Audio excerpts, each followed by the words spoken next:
All right, welcome back to Finding Truth podcast here on Unscripted Truth TV. Logan here with Austin. Tonight's episode will be mainly focused on let's call it the main event this upcoming Saturday. So right before our next podcast, so we'll be able to maybe follow up our thoughts next week when we see what takes place. But it'll have to do with the world of wrestling, the completely real fighting league of the WWE, and our boy John Cena's last match, supposedly. And we alluded to this a few months back at the Royal Rumble or whatever it was.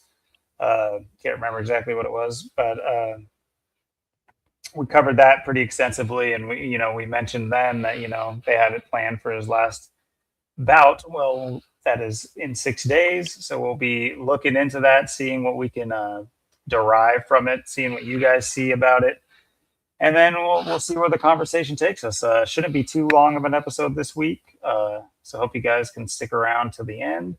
But without further ado, I'll send it on down to you, buddy. Yeah, absolutely. Yeah, it should be an interesting episode tonight.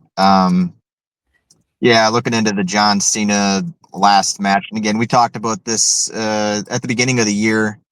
Back when there was WrestleMania and stuff, we always go over WrestleMania. It's always interesting to look at that. And John Cena's last year, his last WrestleMania and stuff. And then, yeah, this is here we are. We're in December now. It's our first episode of December, the last of the calendar year. But yeah, the big Cena retirement and it being in Washington D.C. Just I looked into it pretty thoroughly, I guess I'd say today. I had some interesting notes, some things I looked into and saw and found. Just the fact it's in Washington D.C. It's on Taylor Swift's birthday. There's pretty interesting, and just the timing of everything too. I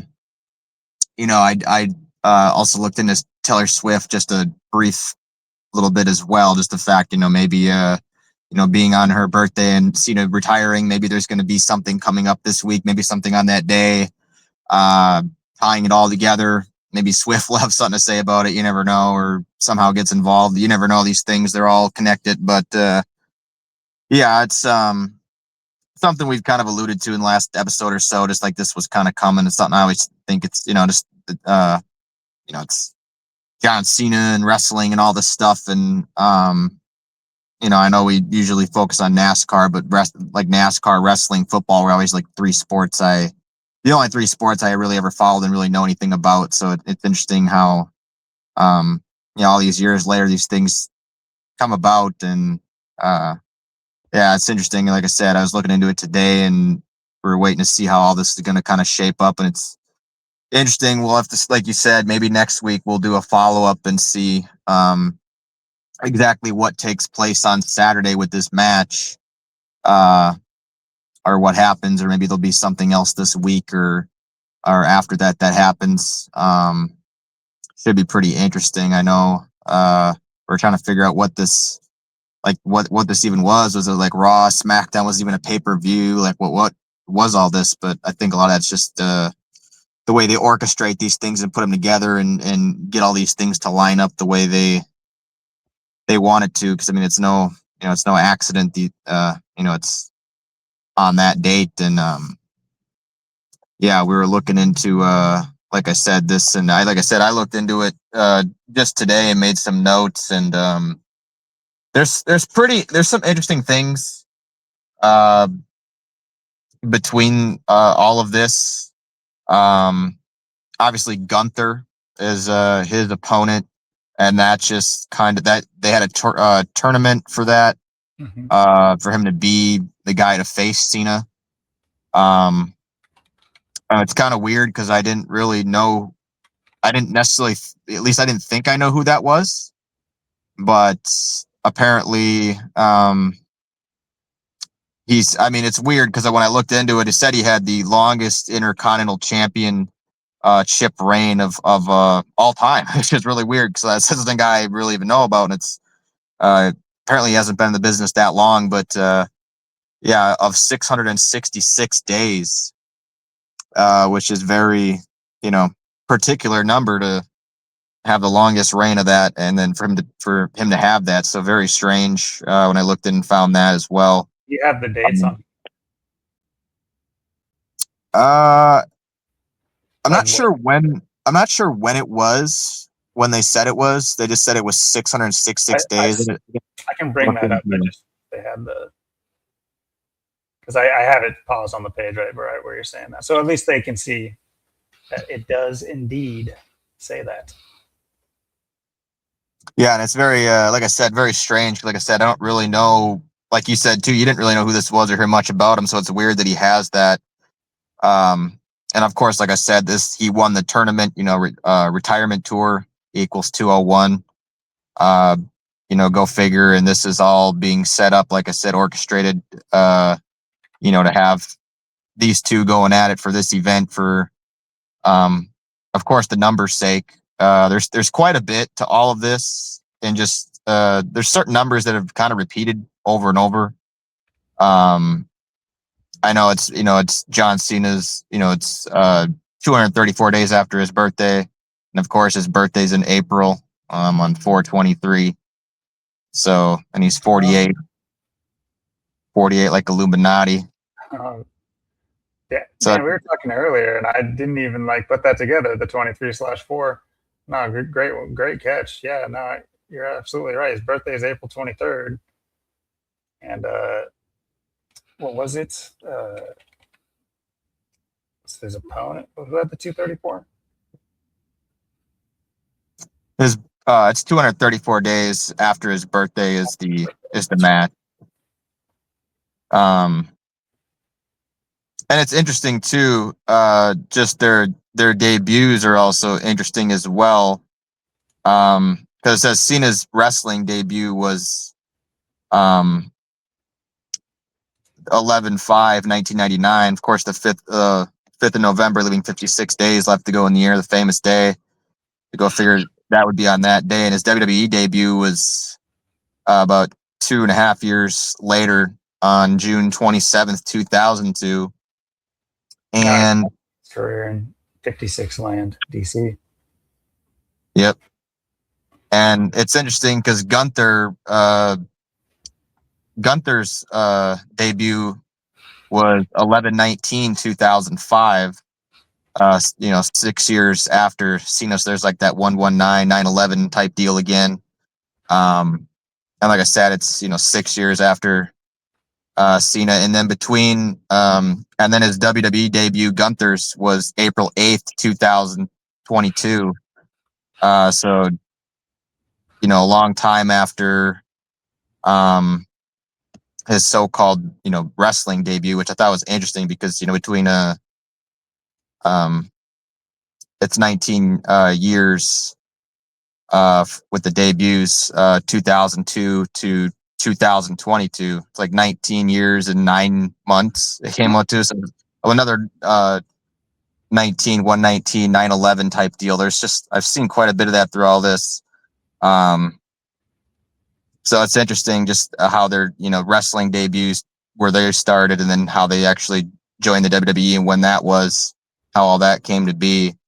Because like I said, I haven't really ever heard of Gunther, didn't really ever watch his stuff. Cena was like back when I was watching, that was like 2002, right after they changed from WWF to WWE. So like when Cena was coming up, it was WWF, and then as soon as he joined the company, he was like the start of WWE basically, which I think is also kind of interesting because it changed. What was it, May? It was like May 6th. Like the last episode of Raw was on my birthday, my 7th birthday, which was weird. And then the next week for Monday Night Raw, they would change it. I think it was May 6th. It was like the first episode of WWE at that point. And then Cena joined in June, about a month later. So Cena was part of that transfer from WWF to WWE. So it's kind of interesting too, just all these years later, how it all came out to be. And of course, this is the Capital One Arena, Washington D.C. also is a 119 as well, where this would be held. And of course, his last match, like you said, would be in Washington, D.C. Washington, D.C. equals 56. Capital One's got the 42. Of course, like I said, John Cena's 48, like Illuminati. His last match on the 13th, 13th equals 55, like December 55, December 44 to 13th also equals 127, like today's 12/7, the kill date. Kill date equals 74, and it's the kill date, 127, like Pearl Harbor as well. So today is also an interesting day as well, and it's being 6 days from the match. And it's interesting too. We're talking about, just their names and stuff. And of course, John equals 47 and stuff. John Cena's got equals 34. I've been finding quite a bit of 34s as well. John Cena also equals 38, and Gunther is also 38, but his age right now as well, which is interesting.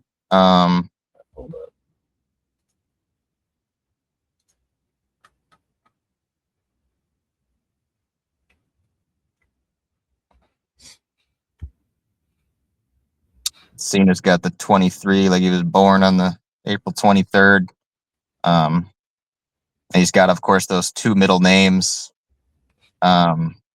which is interesting too. The Felix Anthony, and Felix in April is a 3 out of 4 Cypher match, and he's born in April. I think it's pretty interesting. Because that last Cypher, it's different, 25 to 34. And then Anthony's got the 34 as well, the 92, the 29, the 97, just like his full name, John Felix Anthony Cena. And it's weird too. One of his names, I didn't know, one of his nicknames apparently was Mr. P. John Cena, one of his names was Mr. P. I've never heard him call that, but if you look at Mr. P and then John, it's also a 3 out of 4 Cypher match. 47, the 20, and the 16, which is pretty interesting, I thought. I remember them called when he was in the beginning, before he was in WWE, when he was coming up back in like 99, 2000, 2001, and just before he entered the company, 2002, they called him one of his names was the Prototype, and that equals 51, like Conspiracy. And also Prototype itself, by itself, equals 51. It's also got the 150, like Illuminati, the 93, and the 39. It's pretty interesting names to be called. They're also calling it his The Last Time Is Now, and that equals 68 and 94. That's like his, I think his last or his newest T-shirt, I think is what it is. Again, that's 68, 94, interesting numbers. Of course, You Can't See Me, his favorite. I think he's had that pretty much his entire career, at least for like 19 years, or over 19, probably 22, something like that. Probably about 22 years. Yeah, that equals 47, of course. It's also got that 61 in there. They said another name they called him too was Juan Cena. And Juan Cena's got the 69 and the 48, like he's 48 years old. 69, like Illuminati. How do you spell it? Juan. I see. I do see him. Yeah, I never heard some of these things. I've never heard. I've never heard him called Juan, but it's kind of must have been one of his older nicknames or something. But you can see why they picked that, of course. And then, of course, where is he from? He's, they say he's from LA or whatever, but his wrestling, after he, did his upbringing in bodybuilding and stuff, he has always been known for being from Massachusetts. Massachusetts has the 33 and the 84. Big time numbers. The West, and he's from West Newbury, Massachusetts. West Newbury's got the 49 and 59. And West Newbury, MA, initials for Massachusetts equals 54 and the 72. Like we talked about, retirement tour's got the 201. And he was John Cena, born April 23rd, 423. And it's 234 days from his birthday to his last match. So again, that was perfectly scripted by the numbers for a specific reason. Like I said, his wrestling debut, they say is 11/5/1999. Day we always talk about, leaving 56 days left to go in the year. Remember the 5th of November. And WWE debut, June 27, 6/27, 2002. And Gunther just with that longest 666 days with the Intercontinental Championship. And Gunther's a interesting name as well. Gunther equals 93 and 39 and 33. It's got the 96 as well. It's a very interesting name. And his real name is Walter Hahn. And that equals 110, 47, and 52 as well. So another 47, 110. Those always go together, the 47, 110. Of course, he's 38. They got 38 versus 48. Yeah, he's 38. He's obviously representing Germany. Yep. At least and Germany is another big 38.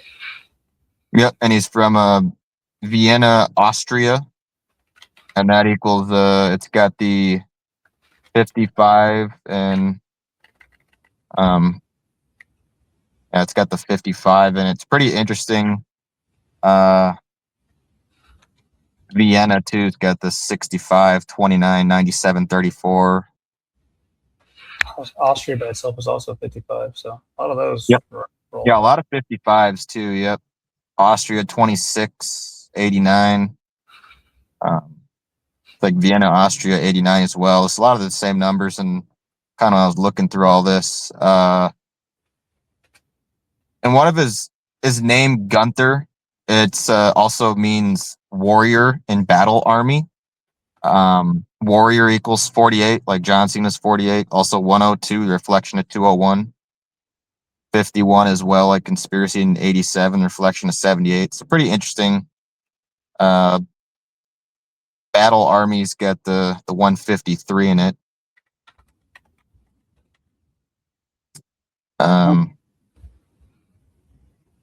It's got the 36 too, like Taylor Swift's in her 36th year of life. She's about to turn 36 and go to her 37th year in life in just a few days. And one of the names, one of the names apparently he has too is it's like GHACHA ping, and that equals 74 and 56, 43. They got some interesting ring names or nicknames, if you want to call them.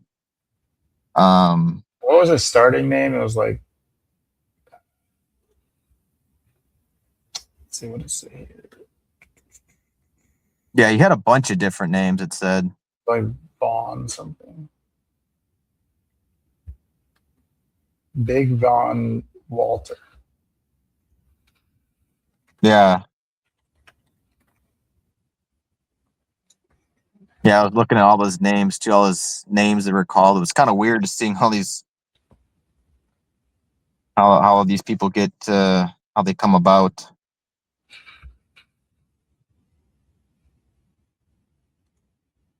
That's weird too. It's Taylor equals 35. It's on Taylor Swift's birthday.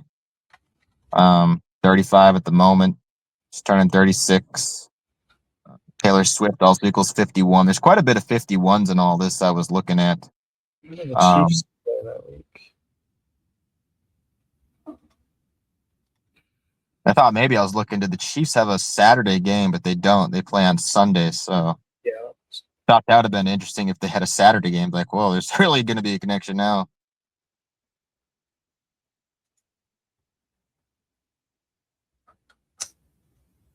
Because that garbage really shows me the stats. I need to see.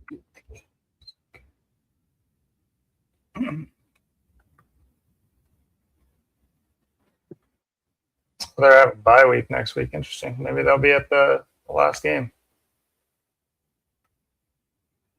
Yeah. Oh no, never mind. They're playing the Chargers. I didn't see it. Okay. But they just defeated LA Knight to get in.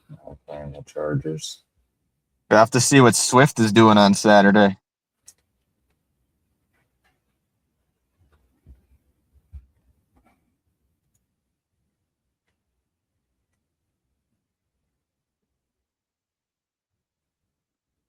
I mean, she's, obviously dating the pro wrestling.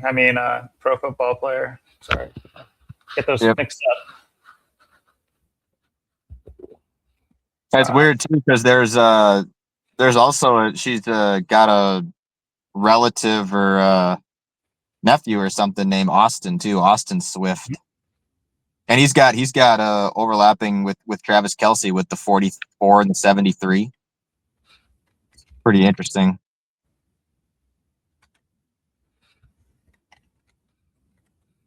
Travis 26, 46, a lot of 73s too, 70, 73 again.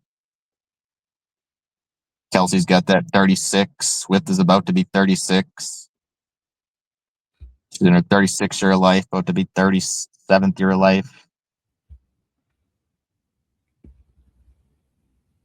And too, she's from West Reading, and West Reading in. Yeah, I noticed they're both from places that start with West. Just interesting. Yeah. For anyone who doesn't know, the old West used to be North. So there's some. Whenever I see like West and it sticks out in a certain way, I'm always like, Like I'm sure that there's a sect of people who know what that West used to mean North back in the day. Anyway. Yeah, it's weird too because West Reading in Pennsylvania is a 3 out of 4 cipher match, and then it's got it has the numbers for the 125 and 152 as well. It's just flipped, so you got the reflection there, the flipping. So that's also interesting about where she's from.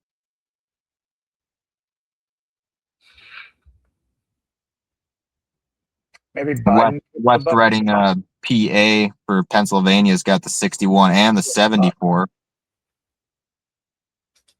And they also say she's they also say she's from Nashville as well. She's kind of got those two headquarters. And of course, Nashville has got the 102, the 39, the 51, like Conspiracy again. Nashville, Tennessee, or TN has got the 46 and the 62. The Nashville, Tennessee's got that 73, a lot of 73s too. Tennessee's got the 106, 34, a lot of 34s and all this 47 as well. That's weird too. The Austin Kingsley Swift. Kingsley Swift. Interesting name.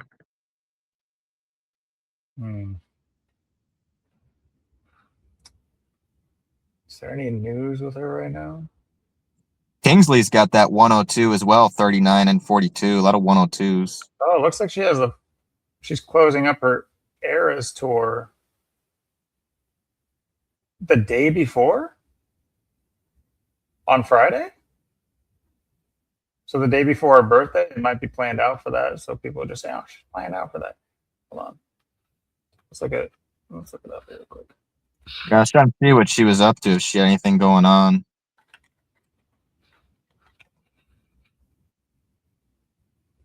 Just want to see if I can get tickets. But it says December.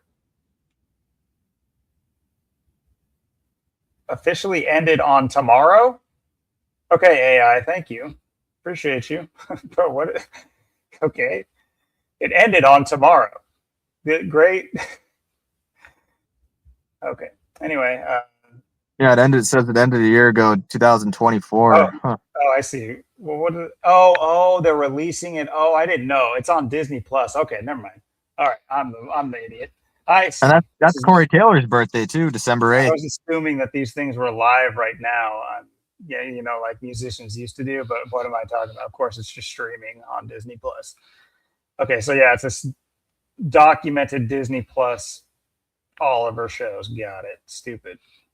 Retarded. Sure. Should have known it was more retarded than what I thought. It also says it right there, so I guess I also didn't read very well, but still. Okay, so her last show is the day before her birthday and the day before John Cena's last match. Interesting.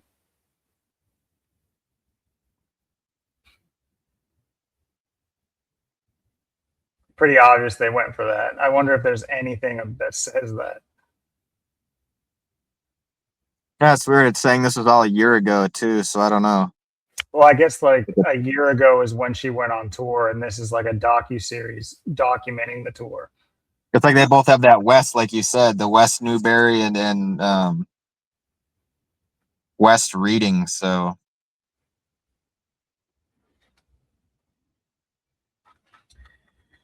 all right, so what would be the chances? another thing we talked about is like, are they just making a normal like drama episode out of this, like a standard, episode, if you will, of Raw or whatever, or like the way they're selling it is almost like it's obviously it's the main event and everything like that. It says, but there's no other headliners or anything else listed. At least in this small description, I tried to look it up with another way, and I did not see it. Just can't see it. Yeah, that's what I thought was weird about this. Like, I don't understand what it is. Like, it's weird.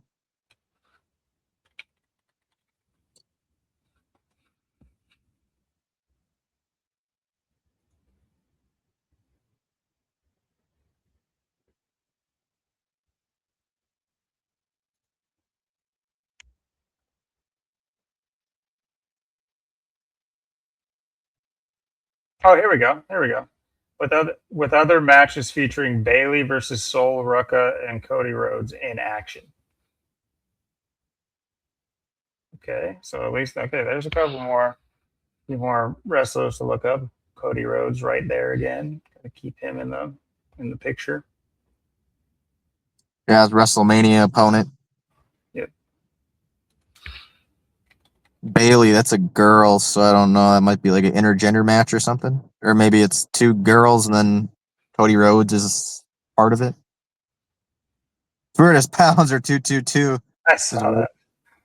Just got a list that right there. June 30th.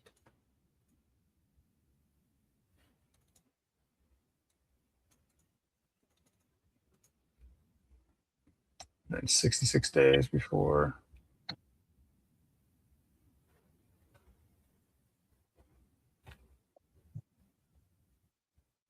Okay, who else was listed there? Sol Bailey. Let's look at Bailey. Bailey.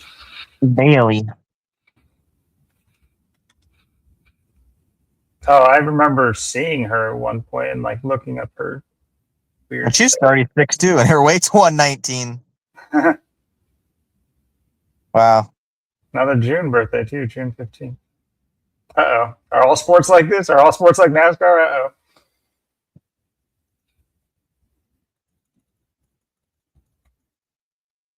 Would I not didn't think be she was that surprised small. if there's some- 119. I thought she was bigger. I thought she was like maybe like 140 or so. Weird they put that number. 222, 119. 181 days from her birthday. What's her name? Pamela Rose Martinez. Get that Rose in there. Get the 33 in her name. What do you know? Yeah, Pamela 48.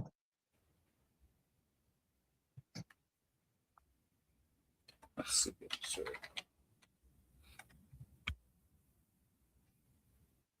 154, 64, like tonight's episode. Yep.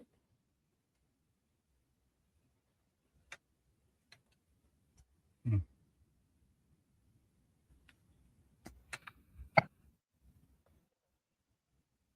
Hey. 2229. Was it like Gunther?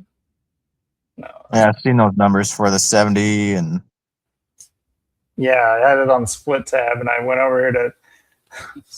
I guess that's the one downside of split tab so far is that I'm not used to it, and I freaking exited out.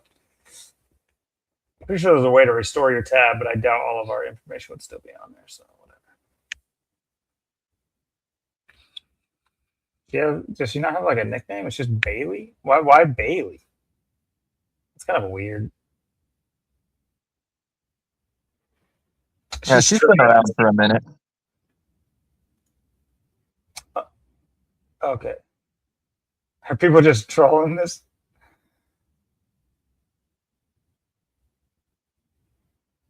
I don't know why that was right there. Are there any LGBT? Bro, who's searching this? How do WE female wrestlers deal with periods? Bro, what am I looking at here? Chill. He's 5'6", like 56 too, 119. Yep, in land of 56. Good point. 54 kilogram. Her debut was September 19th. And another 9/11. Wow. Okay, what was the Sol Rocca? Oh, Rucka. Okay, I would buy this person being trans.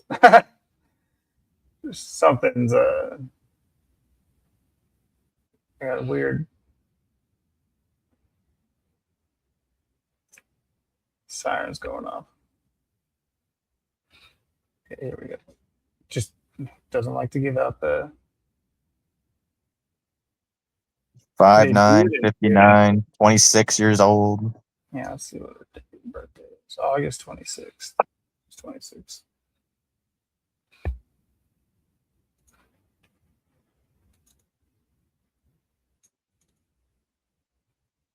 Under 9. Yeah. Under 19.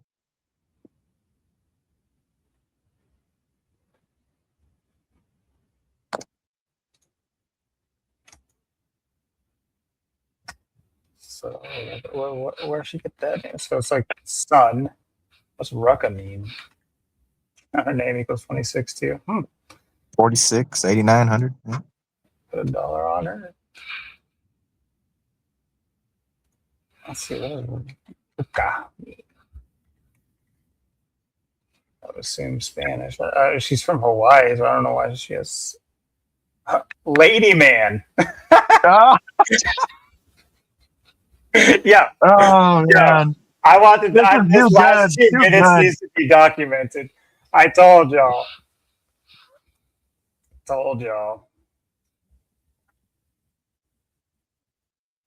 Okay, guys. I'm taking the dude in this one. I think the dude's got it. She's got the height advantage. I keep saying she just to be. I guess I'm just being Got 3 inches, yeah. So she got 3 inches somewhere else too. Yep. Calix Harmony Hampton. That does not sound like a real name. That sounds like gender reassignment, change my name kind of name. Bro, what? Come on here. Where's the? No. Don't just keep. See now, I want to look at the. Okay, early life.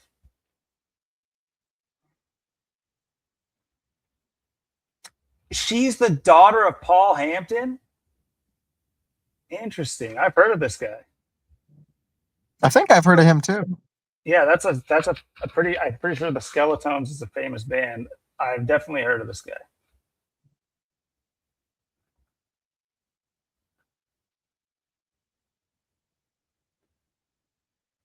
Coda.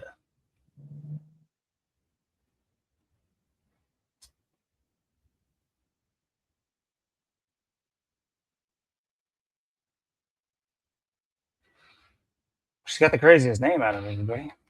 Alex, bro, what the? Harmony.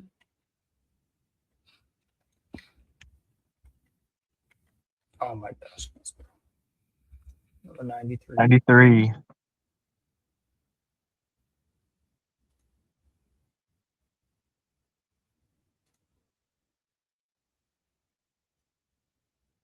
let's just see. Calix Hampton. 55. Yep. Interesting.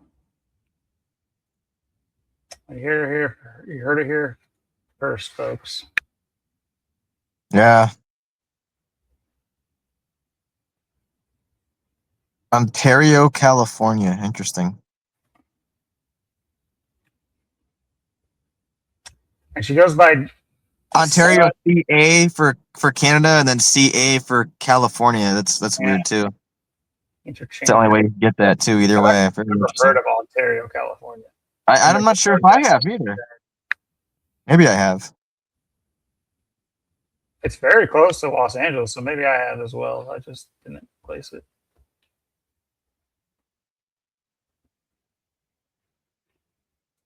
Because I haven't been looking up where these people are from. Ontario, 11047. Oh, I typed it wrong. Never mind. Got the 38, like Guter. Yep.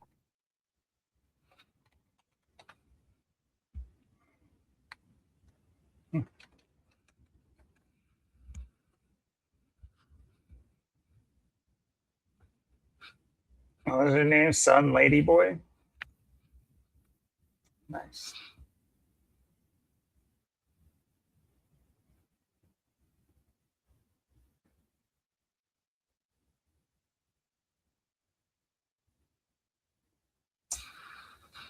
All right.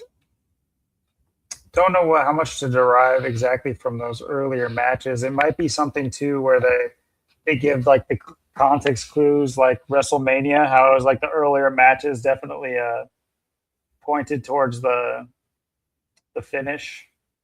I know that one that they said was the best match of the night. I know that was a huge Jesus ritual, whatever you want to call it, or resurrection ritual, or whatever you want to call it.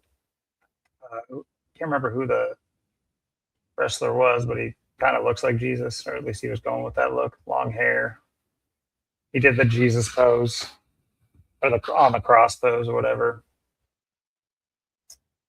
We documented WrestleMania pretty well. I just don't remember the names.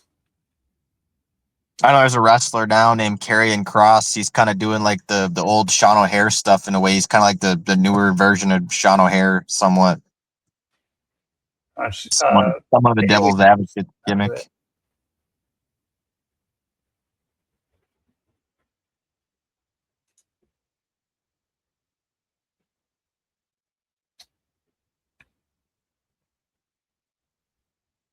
They had Dusty Rhodes.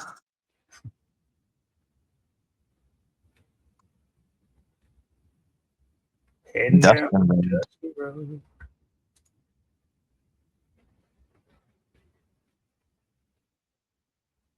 Dude, he looks pretty worse for wear, bro.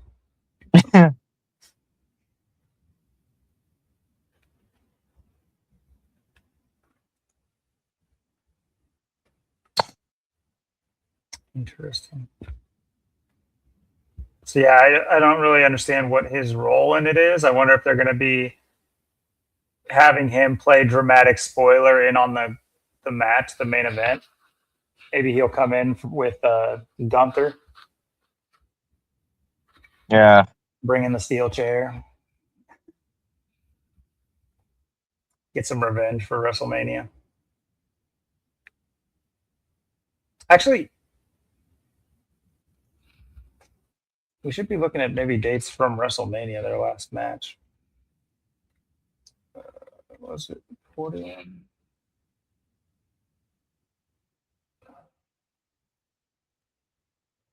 Yeah, because that was on April 19th too, and April 20th. Yeah. I guess Gunther fought against Jey Uso. Let's look at the poster real quick. Sometimes the poster can be pretty telling. He's all the way in the back.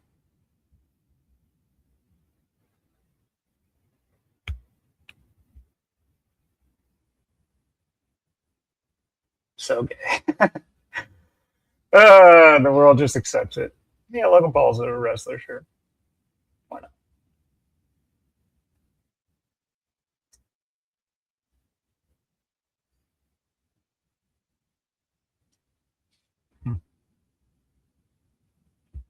was this guy. Where that is.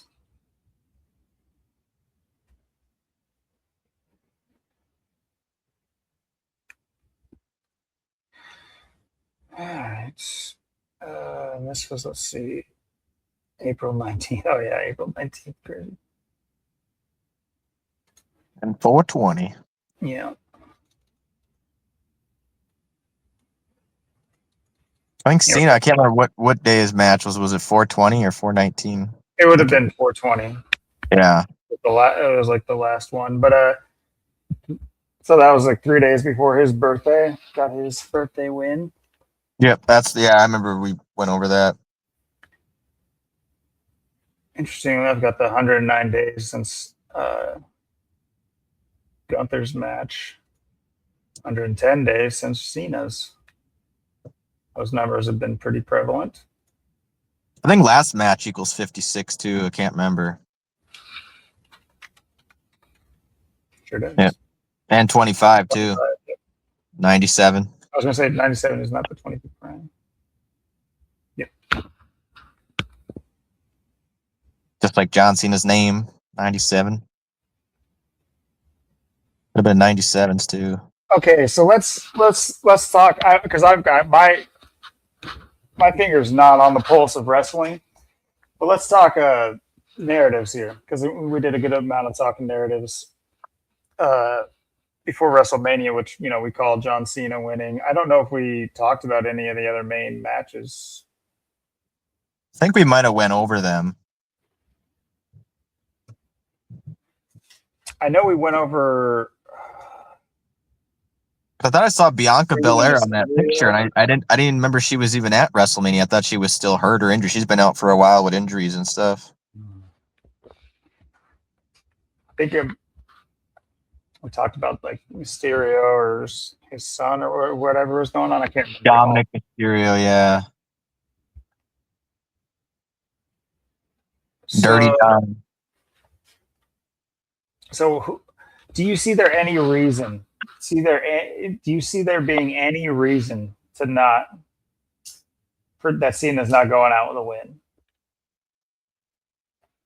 Could be a rug pull. You see what they did with the Kansas City and the Eagles. That was a huge rug pull. Not a lot of people thought Eagles were going to win that game, and they dominated it. So they do that in sports on big games. We just talked about we just covered a whole year's worth of NASCAR only to be got the rug pulled out from under us. So,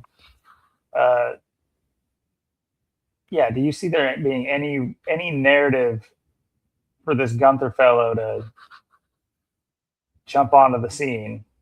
He is 10 years younger, so he does have the ability to be in the league a lot longer and make a name for him off the back of a big win like this. You think they'll do that? Yeah, I mean, I could see something like that. I mean, it's Cena's last match, so maybe, it's just, he won WrestleMania and they gave him that. And then I know he won, he had another title. That was obviously his 17th world championship or whatever. They gave him the most of all time. Then he had another championship he just had that he just lost to not too long ago as well. So, I mean, I could see him, losing in a way, to do a farewell goodbye. He's done, he's defeated. It's over, that type of thing. It's possible that, I mean, if he wins, I mean, I'm sure he's going to be, maybe we'll see more like a suit and tie John Cena come 2026, where he's just kind of in the background, kind of like how,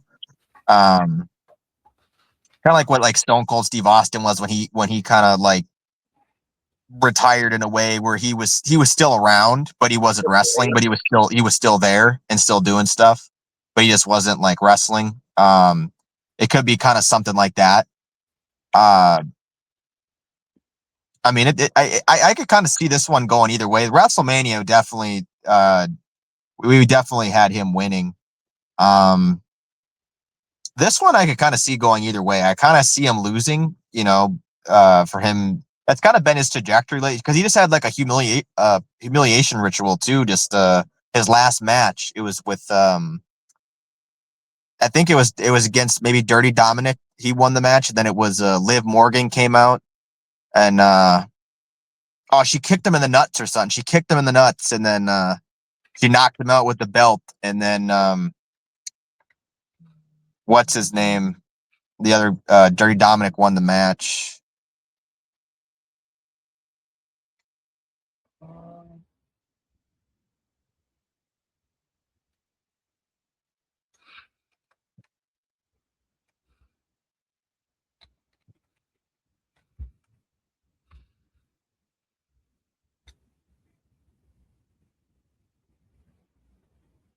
Villainous Dirty. Dirty. With help from Liv Morgan.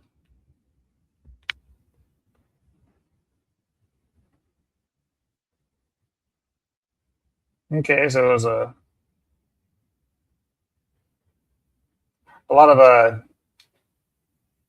you never even know. Maybe when was this? This is like a Oh, couple okay. weeks ago. Oh, I see. November Or a 20th. week ago. Yeah. Holy crap! I didn't know about that.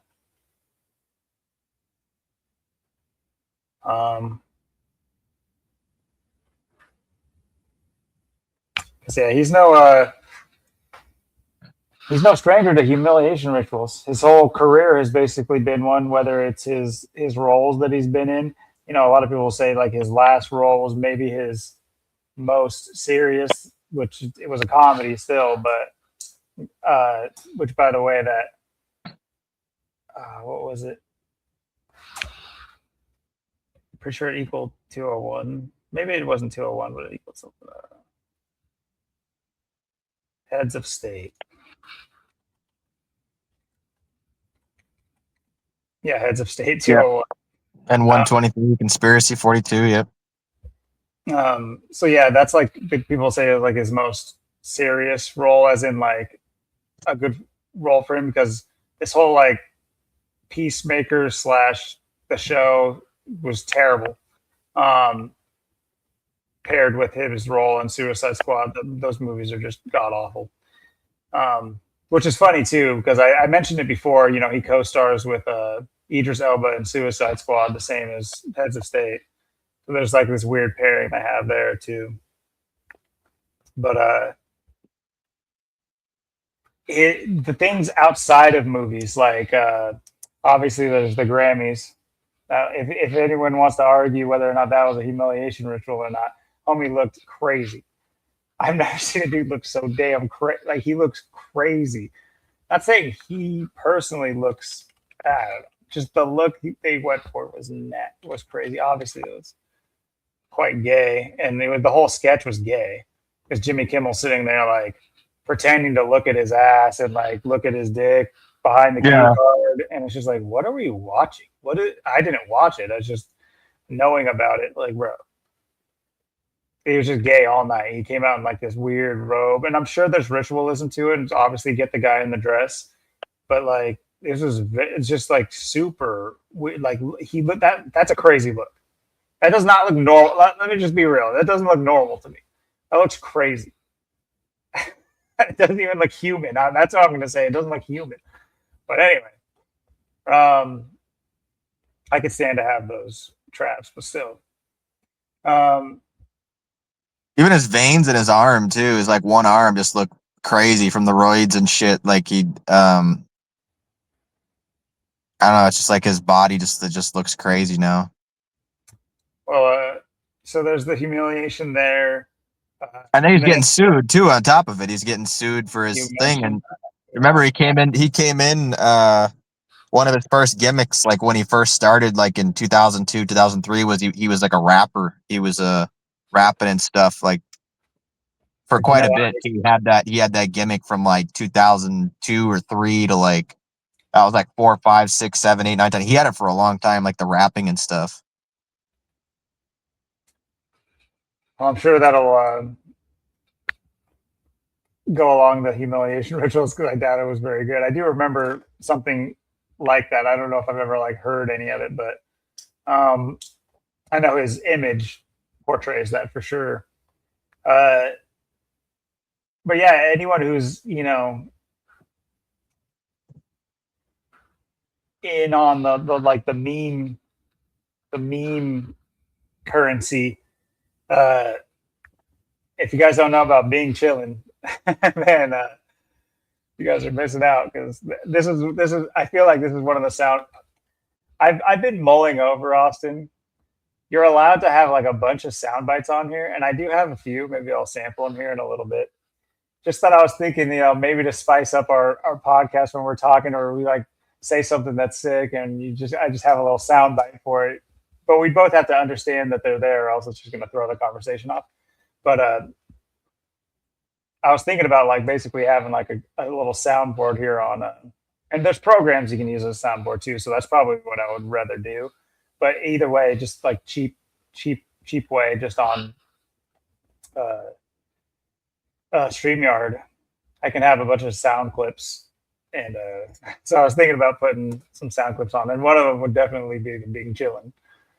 But like, a year or so ago, John Cena was all about selling out to China. Did you hear about all of that? How he was like doing the circuit in China. This is one of them. I can't play audio, but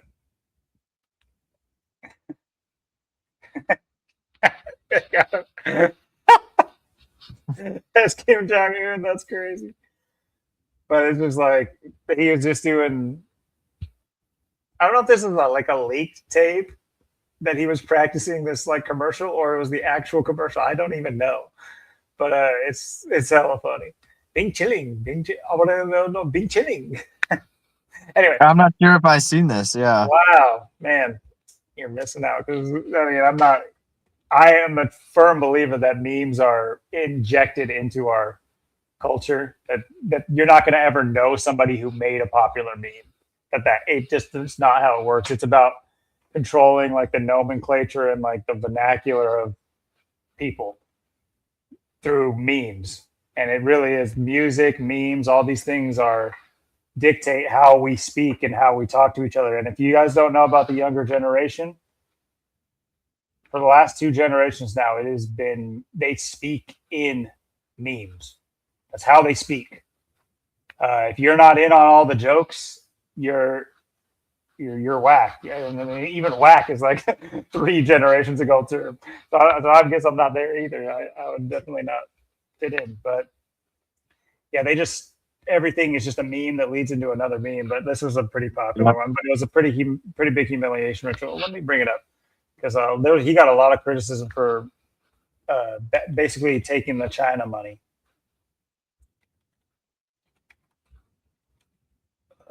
It's not just the ice cream though. What's the controversy? I don't know what this is.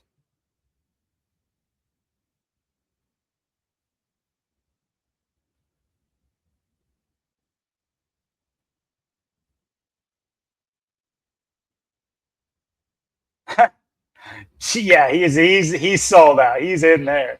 Oops, I called Taiwan a country. Oh no. China's like, no, it's not. It's us. It's our territory. You got to apologize for that's crazy. So yeah, he's had several things where he's just obviously sold out to China. So I'm just saying, like, his career is laden with like little shaming rituals and things of that nature. That being said, that could pay. That could be one of the main reasons why he does go out on an L, especially since he's doing this whole here. Also, look at this. Look at how backwards ass is this. Look at what he posted. I'm going to retire on the 13th. They will be moved on by the Royal Rumble. That's real facts. I will be forgotten. That is not a plea of sympathy, though. Like, always remember me. by the Royal Rumble and the road to WrestleMania, nobody gives a fuck because they're focusing on what the show is. Bro, you wrote that? What does that even mean? Like, that's not even very like. I don't know. It doesn't. It Yeah, it's definitely. like I like the old John Cena. Get the old rapper back. Let's get Yeah, that back. let's What is this? So yeah, it's just this like sad. They are kind of making it like going out sad. So I could see the going out sad narrative going. And then there's the other thing I wanted to point out that I did a small amount of research leading up to this. And there's the whole. I think this was during WrestleMania, but his merch for WrestleMania. Well, without pulling it up, maybe I can. But have you the C was not crossed out. The C was sitting on top of the crossed out symbol. And so, the you can't see me, it has the symbol. Let's just pull it up. Yeah.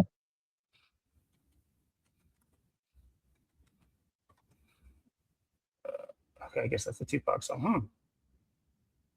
Interesting.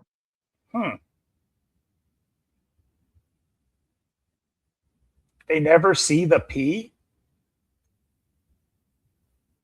Didn't you say he went by Yeah, Mr. P. Huh.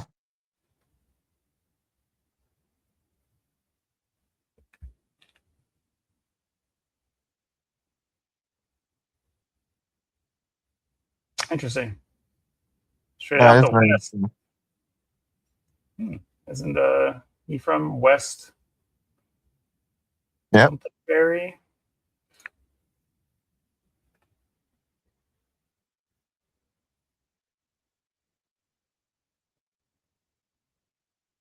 Interesting.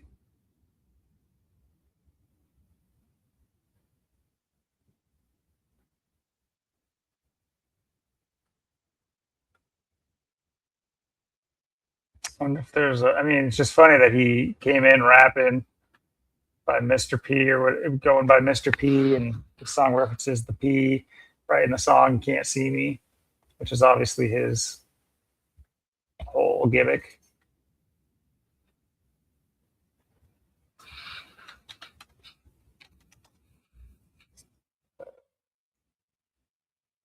There we go.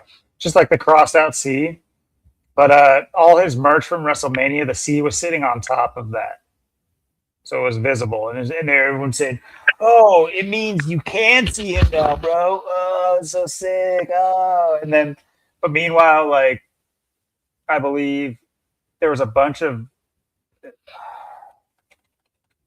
typos. WrestleMania merch. This might be hard to find because I was like in my own little lane looking these things up. This is 5 years ago. Yeah, I don't know. I probably have to have the exact forums I was on, but in the same vein that they were talking about how, oh, it's so cool. He's got the C's above that. That means you can see him now. He's going out. He wants to be seen. He's trying to ditch the meme about him. Which, by the way, this is like becoming a hugely popular gesture in the NBA. I know it's been used, but it's like constantly used this year too. So funny, just interesting. The whole like you can't see anything. That's I'm not gonna say I understand that's been a thing, but that I swear the few highlights I watched there, somebody's always doing it. But anyway, um, yeah, I was going down different avenues and they were saying a bunch of the WrestleMania merch had typos on it. So there was a bunch of people saying, "Oh, this means so much. It's so crazy. Look, the attention to the detail. Only real fans see it." And then people were saying, "Bro, hey, there's typos on everybody's merch. This is terrible." But either way,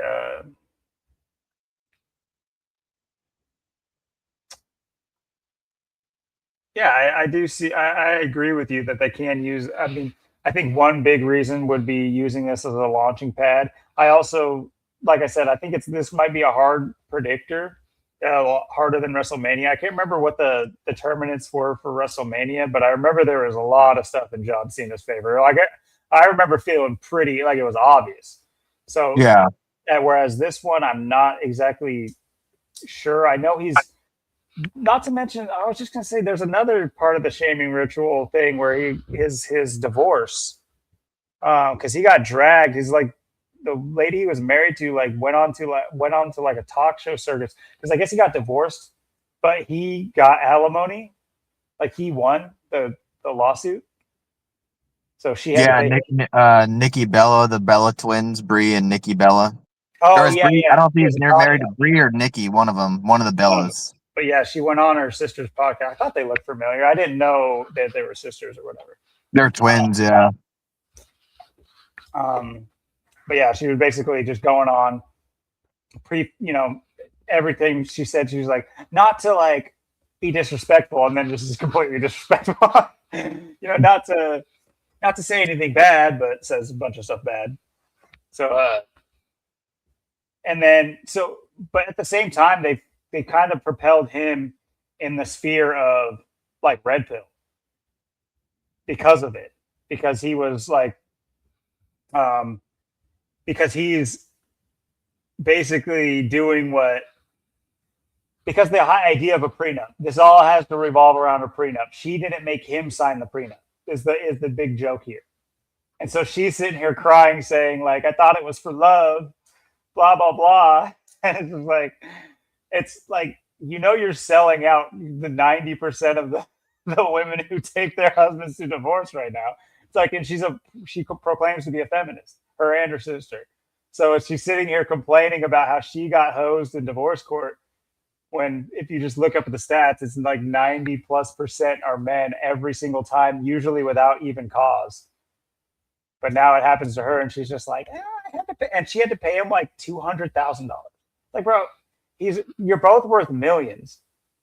You're really why? Like, you think that you lost this case? If the average like movies, let's just say that that's all real. But by the way, let me point out like a movie star's salary, and then bring it down to you to make you realize that all these laws and things on the book, they are propelled by media. So when you hear about the Brad Pitt stories and the celebrities, you think that you apply that to when it happens to you, and you're like, you have an expectation going into it, and that's how they feed that. And so it's like there's no surprise when guys are going to court and getting hosed because they heard about all the Robert Downey Jr. divorce, and they heard about the Charlie Sheen. They hear about all these things, and they're like, dude, these guys have lost millions, and their ex-wife, their nobody ex-wife, is now a millionaire. A 500,000 just for being married to somebody for a few months. So you get this like, this isn't me sitting here shitting on women either. It's just like in this particular aspect. I would assume that most divorces are two parties at fault, but all the laws on the books are slanted, and so they could be using this as a pendulum swinger to go back and hit the ladies who are riding high right now. The ladies right now, you guys are sitting pretty, but that pendulum always swings. And so it's like, I'm not on anybody's team. I am not on team male, team female. Right. Everybody's on these little weird teams. And that's what keeps you from seeing the reality of the situation. Black, white, old, young, everything is like a separate thing that they think is separate. It's not. It's a pendulum swinging, and sooner or later it's going to, swing back the other way. Like think about, how high Democrats were riding for a decade or over a decade, and now look at where it's going. And now it's like hyper right, but you start to see the downswing of hyper right. Now you got a bunch of Trump questioner, everybody's questioning Trump, but they're still like hyper conservative and all that stuff, or hyper Republican, right wing, whatever you want to call it. But they're like questioning Trump, and you see these types of narratives falling apart, and you're going to find out, all about the Epstein list, and the guy you've been backing has been a pedophile. So it's just like they do this to every group. So now, I could easily see the courts, evening out the system. And if they were to make even laws on the books, then that would just benefit men, because men are the only way on average, they're the only ones losing out from divorce court. So if they were to make it even, the women couldn't use it as a ploy. And that's the sad reality, is that the media affects the people. And the women think that they can use it as a ploy, and then they go and try it, and they're like rewarded for it. They're like, yeah, you can do that. It's on the books. You can just no fault divorce and take half your husband's stuff and split up the kids and do all that stuff. That's fine. And so if they were to even that out, you wouldn't. It would be a very weird chasm. That would be in the regular people's world. And so anyway, long story short, they're using him as kind of like a ha, because it's like you're never going to hear your Uncle Ralph getting over in divorce court. But you'll sit here and read about John Cena, and you'll say, oh, look, the system's starting to balance it out. Look, because John Cena. You can't even see it. I mean, where's the documentation? You can't even see him. Right. Where was he? Funny too. I do have an uncle. I do have an Uncle Ralph too. You're never going to hear him telling you about divorce court benefiting him. I'm telling you. He did go through a divorce too. I think he may have went through a couple of them too. I can't remember, but yeah, he got screwed on the kids deal, the divorce deal, all that stuff. Yeah, it's all just a joke. Bro, we're in each other's heads right now. We're cooking tonight. Oh yeah. So yeah, even longer story short. I do see the narrative, just on the skimming the narrative. I do see the potential for this to be a loss, and even it potentially be controversial. I see controversy as a propellant to keep, because everything's losing ratings. Everything's losing ratings right now. So I could see them trying to get a huge controversy off of something they know that the more than the average viewers are going to be watching, because it's John Cena's last match. So they're going to have this whole like billing that they can lean on. And then they just pull this huge controversy out at the end that gets people talking for the next 2-3 weeks, a month, and really contradict his statement. Like that's what I immediately thought about when I read this. I was like, why come out and say something like this unless the exact opposite is potentially going to happen? So he's saying this is all, he's just going to fade away into obscurity. You make a great point that he's probably going to still stay around the sphere of wrestling, because I don't think he's going to make it in acting or anything like that. Not to say that stuff is, on the up and up, and you can't just be a shitty actor and just be the biggest popular person. But I don't see that necessarily for his career. And yeah, just to keep relevancy over the brand, I could see him staying in the circle, in the sphere of wrestling. And as well, they just really cash this cow and make a big controversy, a big stink out of this. I mean, they do say Cody Rhodes is just hanging out. So you never know what they plan on doing with that. Like, that's a weird thing. Yeah.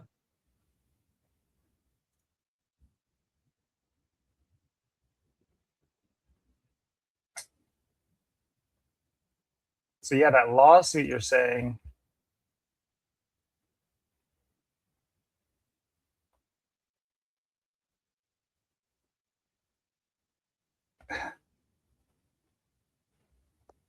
Okay. We might move into this a little. I'm sure you guys feel the same way, and we're sitting here on YouTube, the demon of copyright. And he mentioned the lawsuit that he's going on, another shaming ritual that he's going under right now. And you look it up and you're just like, oh man, this must be pretty bad. It's like, no, not really. It is a sample. It's a small part of his song, The Time Is Now, John Cena's theme song, is a sampling from this lady's dad's horn riff. And do you want to know what that song, that sampling comes from? It comes from a cover. It's not even his song. So it's a guy covering a song. They sample the cover of a song, and the guy sues saying that's my sound. Like, this is where we're at with this crap. It's just so stupid. It's so dumb. And I was talking to you before we started. It's just like you can't even hum a tune without risk of being copyright struck. It's just like, what are you? It's music, and you have the idea of like copywriting sounds. Like, what the fuck are we doing? Just like, it's bad enough the government owns our air and the ground beneath us, but they own the sounds too. Holy shit! And you know it's sophisticated. AI isn't good at everything, but it's definitely good at picking up specific things you tell it to pick up. If you like when you tell like that, it's an algorithm that, like even just think of that app Shazam. How you can find the music with the app. Like, do the reverse. When that instead of finding the song and telling it for you, it can listen out for it obviously has the database of music to hear the sounds and know the song. It's the same algorithm that's fucking you over on copyright during your YouTube streams. It's the same exact. It's Shazam is fucking you. You probably have the app on your phone and you still don't like understand. But yeah, I mean, it's not out of the realm of possibility that these things, like anywhere in public, they could crack down on something stupid like that eventually. It'll be the sound police, or they'll own the thoughts and sounds.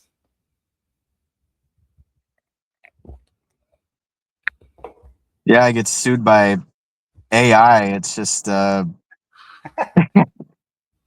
it's just all such a joke. It's like you were just saying, your Uncle Ralph. Yeah, my Uncle Ralph got. I think he was married to, I think, Sue. So Sue sued Ralph. It's just like everything is just such a joke. It's just you get sued by Sue to Susan, Sue. I mean, everything is just it's just a clown show. It's a clown world, and yeah, and then in this music crap, and then you get I know, like there's pretty much every band or every artist or pretty much everyone has to deal with like something that comes about where someone's trying to sue. I know even like somebody was trying to sue Nirvana or like Kurt Cobain something too for like "Come as You Are," like that was like a rip off of something too. Like everyone has Oh, some kind of story of something like this.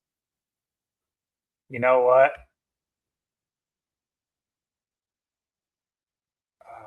I was gonna say, Queens of the Stone Age at? No, they were before, right? I think they were before, yeah.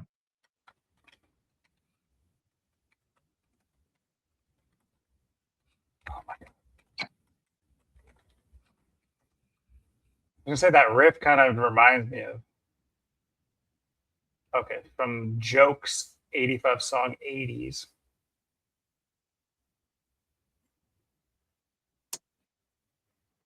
Hmm. That's maybe something we should look in. That's maybe a piece of the puzzle. The band Killing Joke, like, Killing Joke. Yeah, hmm. it's just like Spencer Eldon, and you got Spencer Eldon suing for all those years later. He's on the cover, and then everything's good. Then he all of a sudden decides to sue all these years later. He's all of a sudden got a problem, and he's got an issue now. Spencer Eldon, and you got Eldon Hoke, the Can only see Eldon you've ever heard of, the only Eldons that exist. Yeah, the only other Eldon just died. Eldon Campbell. That was a big Yeah, story. yeah, Eldon, yeah.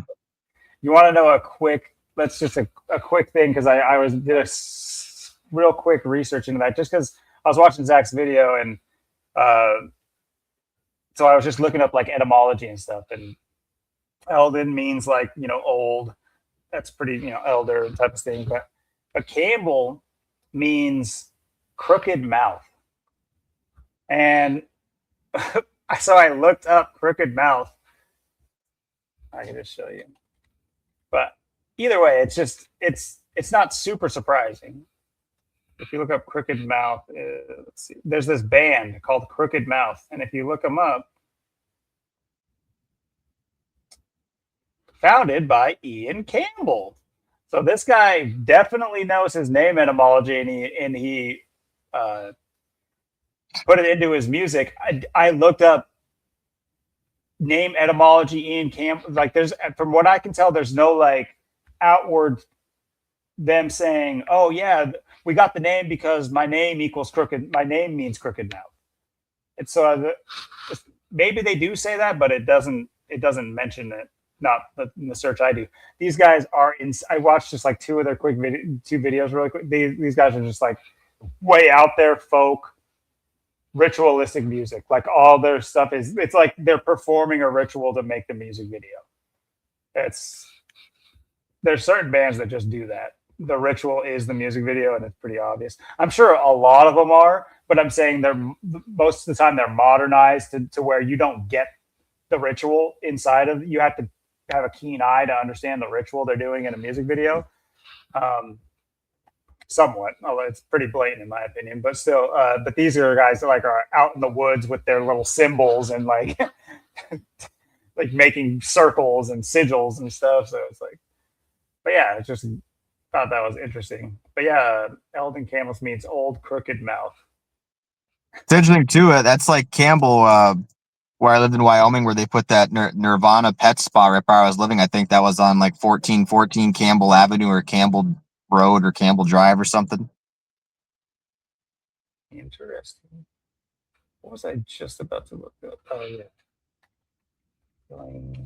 Joke. It's like the gematria, the killing name. Said, was there any other name for it? Was just jokes? Oh no, just killing joke. 80s. All right, that's just interesting. We'll have to look more into this at some point. 44. Got Killing Joke suing you over a song with 44 in the name, and maybe Yeah. maybe if you were a little bit more aware of the gematria, Kurt, you could have seen it coming, seen that Killing Joke. But who knows? Maybe he's still kicking, and that was just a big Killing Joke, obviously. Yeah. That's hilarious. Or maybe he was what they always say. He's Rivers Cuomo from Weezer. Weezer, yeah. Which would be like a wild rebranding, but possible. They do wilder ones. They do kind of hold the guitar the same way. They do have some similarities, but I'll just say Rivers. And their Blue album did come out. Like their first album, that Blue one did come out in '94 when Cobain supposedly died. So it is interesting.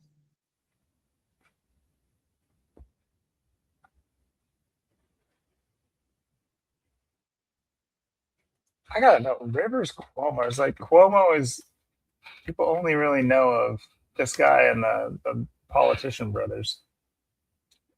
God forbid they're related. He likes his striped shirts. Yeah, it's very Cobain-y. Looks like it Smells Like Teen Spirit shirt he had on.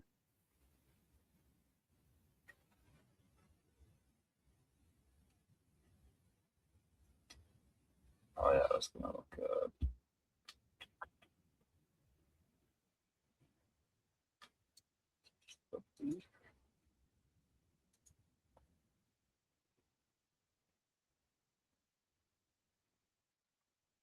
Yep, Buddy Holly.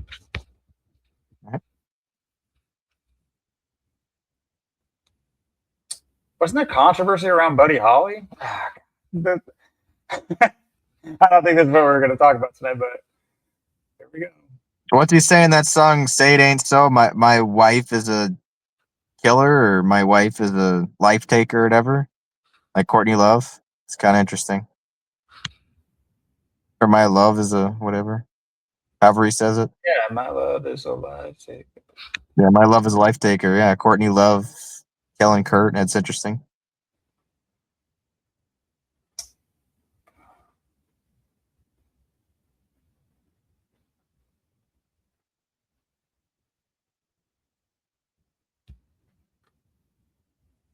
Okay, just real quick, I just want to see if there was a controversy. I swear there was a controversy with Buddy Holly. Or is it how he died? Oh yeah, he died at 22.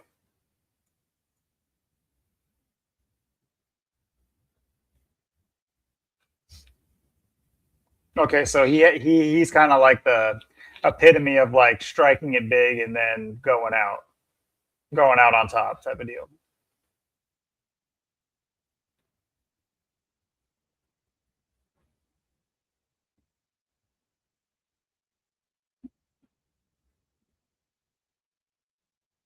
This is Richie Valens. Oh, okay, the day the music died. Okay, okay.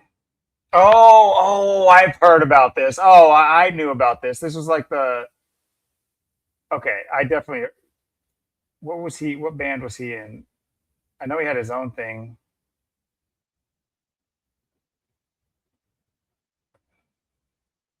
See, when I was like, when I would go to my grandma's, we always listened to like oldies music. She always had it on the oldies station, so I know a lot of oldies music.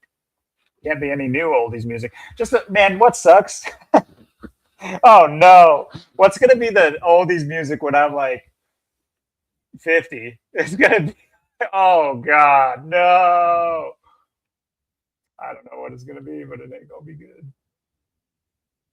Let's see.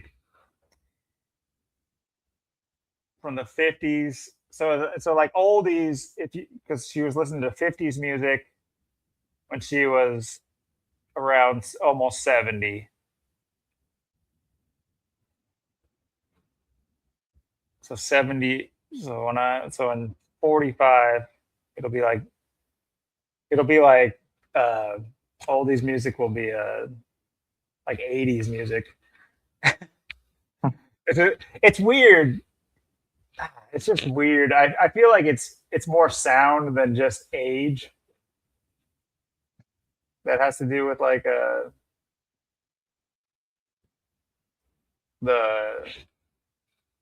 what am I call it? Not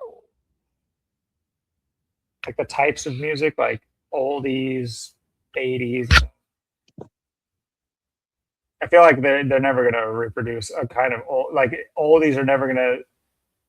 It's just always gonna be changing. You're never gonna have like the same feeling that you'd get listening to oldies as a 70-year-old listening to the 50s music as you will as a 70-year-old listening to the like 80s music. It's just going to be like you're just listening to 80s music. It's not going to like take the place of like this. I don't know how to explain that. It's just a feeling I have. Maybe it's because I listen to so much damn oldies music, so I have an appreciation for it. Even though it's very, I mean, it's weird too because I've been a music buff for a lot of my life, and like oldies music is catchy and everything like that, but it's just so simple. And then you sit there and be like, oh, music nowadays is like not as simple as back in the day. And then you like really listen to it and just like there's two verses and they repeat the same chorus like 8 times. It's like it's pretty simple. It's so weird too, like how um everything today is like classic already. Like, now Nirvana and like grunge Yeah. and like 90s, early 2000s, like Linkin Park is like is like classic. They're just classic. It's like, what are you talking about? When I was a kid, there wasn't even Linkin Park. They weren't around until I was like 5, and now that's classic. Like Nirvana was brand new when we were kids. It was just coming about. It was just brand new. Like it just happened. It's like that's classic now. It's like it's classic already. It's like, yeah, the 90s, early 2000s, it's all classic. Linkin Park, that's classic, man. Nirvana's classic. That was like way back in the day. It just feels like it was just here. It's just crazy. It's like, yeah, it's on the classic, on the old stuff now. It makes us feel like we're like 60. It's weird. Oh, that's a good point. And the way you just said that, I think I was headed towards that framework, and I probably think that way, but I just wasn't like saying it right. But yeah, no, that's a great point. I feel like that's probably how they have it set up to keep the cycle moving. To like as we age, we have to view the music we grew up with as classics, and so they start like early. And there's probably a reason why Nirvana went out early, and obviously the other Linkin Park, you had Chester going out early. So it's like there's probably a reason these bands are chosen as the classics, and why instead rather than they evolve into like something else, and then you're gonna have this like weird mishmash. Is like because let's just say you call them the oldies when we get to be 70. It'd be weird if like Linkin Park went on to like make a totally different type of music because that was not how the oldies did it. Like all the genres is the word I was looking for. They stay in their lane for the most part. Um, like all the generational genres. So like oldies music, 50s, 60s music, obviously 70s is its own genre. You don't have bands from the 70s going out and starting to do metal because it's the 80s now. You know what I mean? And the 80s bands, I guess you can say that there was a little bit of crossover with, like you mentioned it, like that grunge / alternative type. There was a little bit of crossover there, but I think you had to be a pretty new, like a end of the 80s type band to really cross over into the 90s that way. The 80s bands that were really popular in the 80s, I keep saying 80s like that Killing Joke song, stayed in the 80s genre, for the most part, that like half metal rock type. Maybe that's not a good descriptor. I'm sure it's pissing a lot of people off that like care about music in that way. But I know what I'm talking about. And then of course the 90s is definitely verified genre. And then you could say that you could kind of track the downhill, the decline, around somewhere around the 80s, I would say. Because like I feel like there was a separate appreciation for the sound of music all the way up until about the 80s. And now a lot of people have an appreciation for the 90s, but I feel like that has to do with the vocals more than the sound of the music, because like the sentimentality is with the vocals of songs rather than the sound of songs. Whereas I think they had somewhat of both back in the day. And there's just the argument to be made is that they weren't fully infiltrated. Like not everybody was infiltrated because the web wasn't set up. Nowadays, these conglomerate music corporations have digital hold on everybody, whereas back in the day they were still dealing with vinyls and 8 tracks and all that kind of stuff. It was like people were burning music. Those things were like not as easy to track and keep track of, which is funny because living through the CD burning age and like living through the laws and regulations that came about our perfect system that we had, like why did they fuck with us? So what if we pirate your like? So what if we copy CDs? Never mind even pirating. I'm talking pre-internet.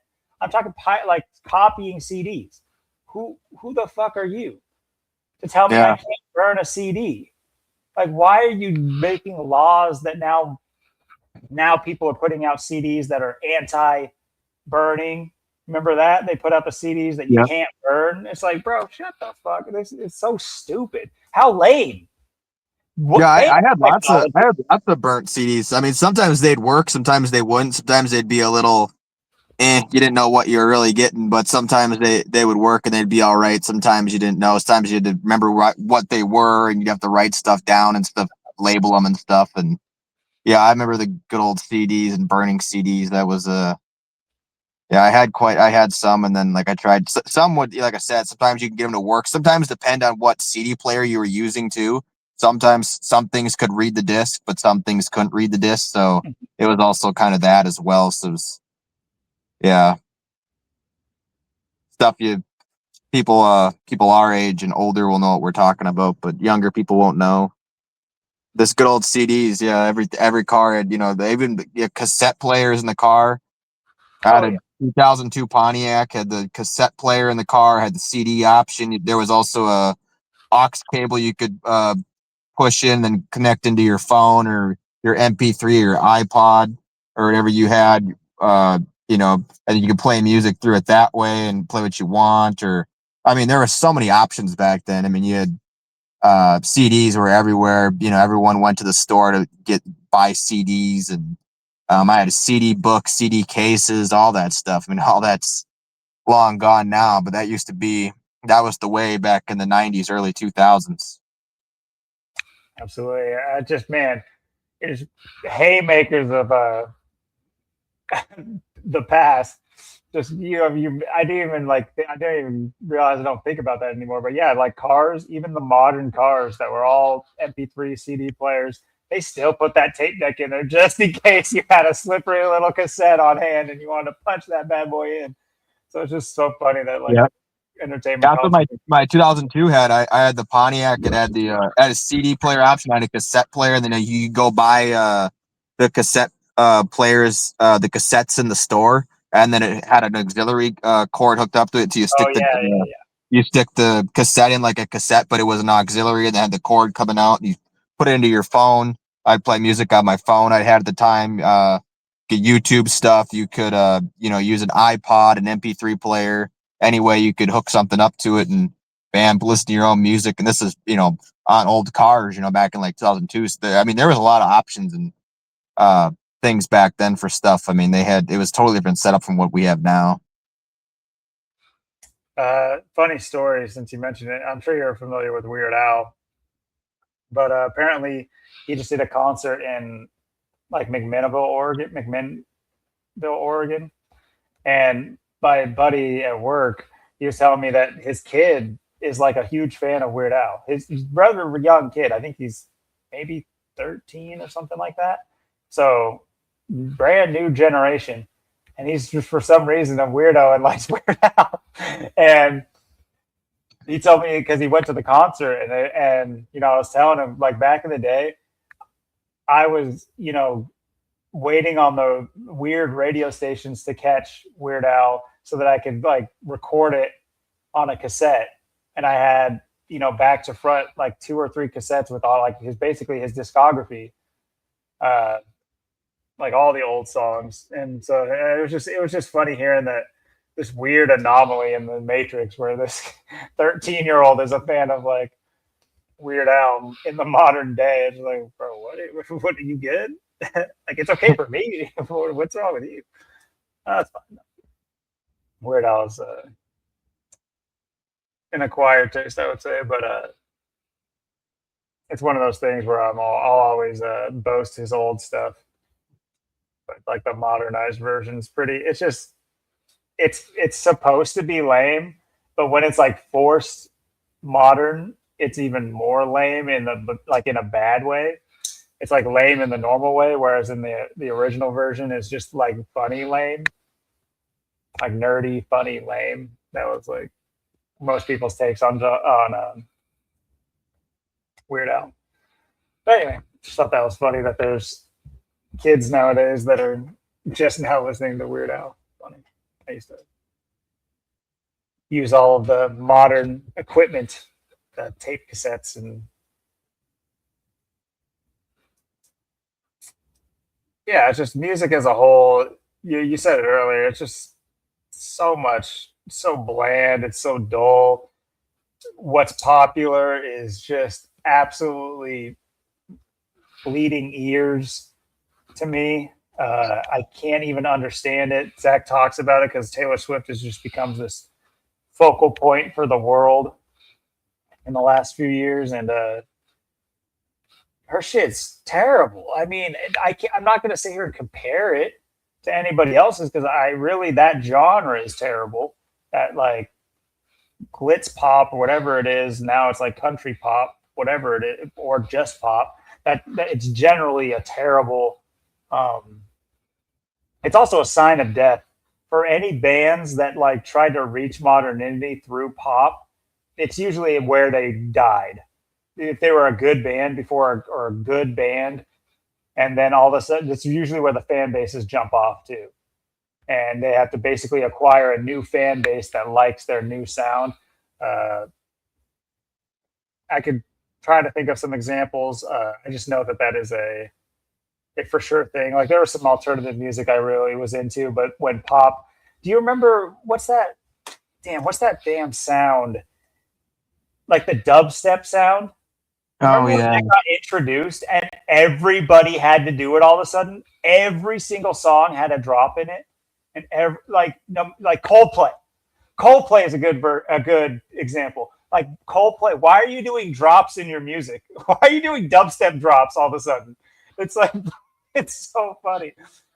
It's like anyway, yeah, it's just these signs of the cycle, and like now where we're at with the I feel like it's just I don't know how long it can be stuck in drill trash rap, but holy crap! This is maybe one of my least favorites uh, ever.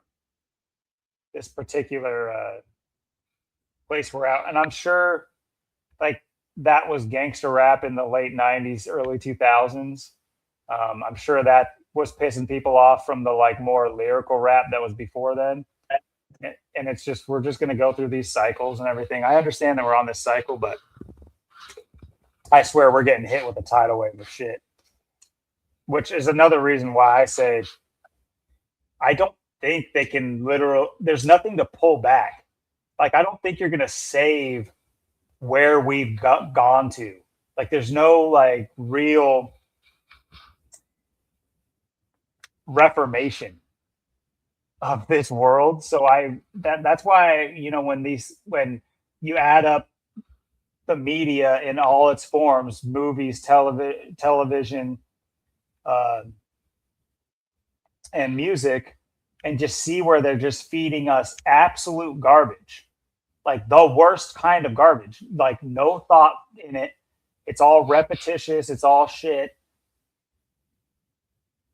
When that to me that's like a clear omen that we're just headed toward like we're beyond the reclamation point. We're they're definitely going to push us over that edge. That's the goal. It's just when it's going to happen. It's not what, it's not how or whatever. It's just when.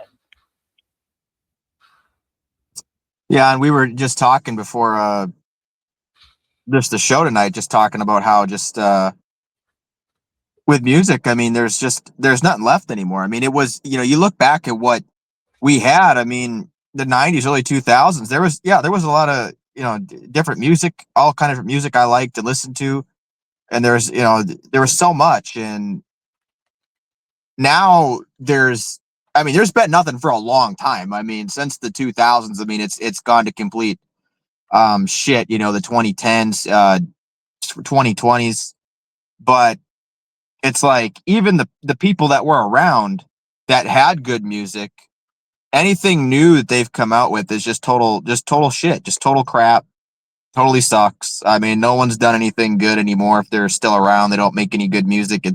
They only just play the old stuff that was good, and that's pretty much it. I mean, there's not no one new coming up that's doing anything. And you talked about how NASCAR, everything's just declining, wrestling, football, everything's just becoming so pathetic, so see through, so just garbage. It's same thing in music.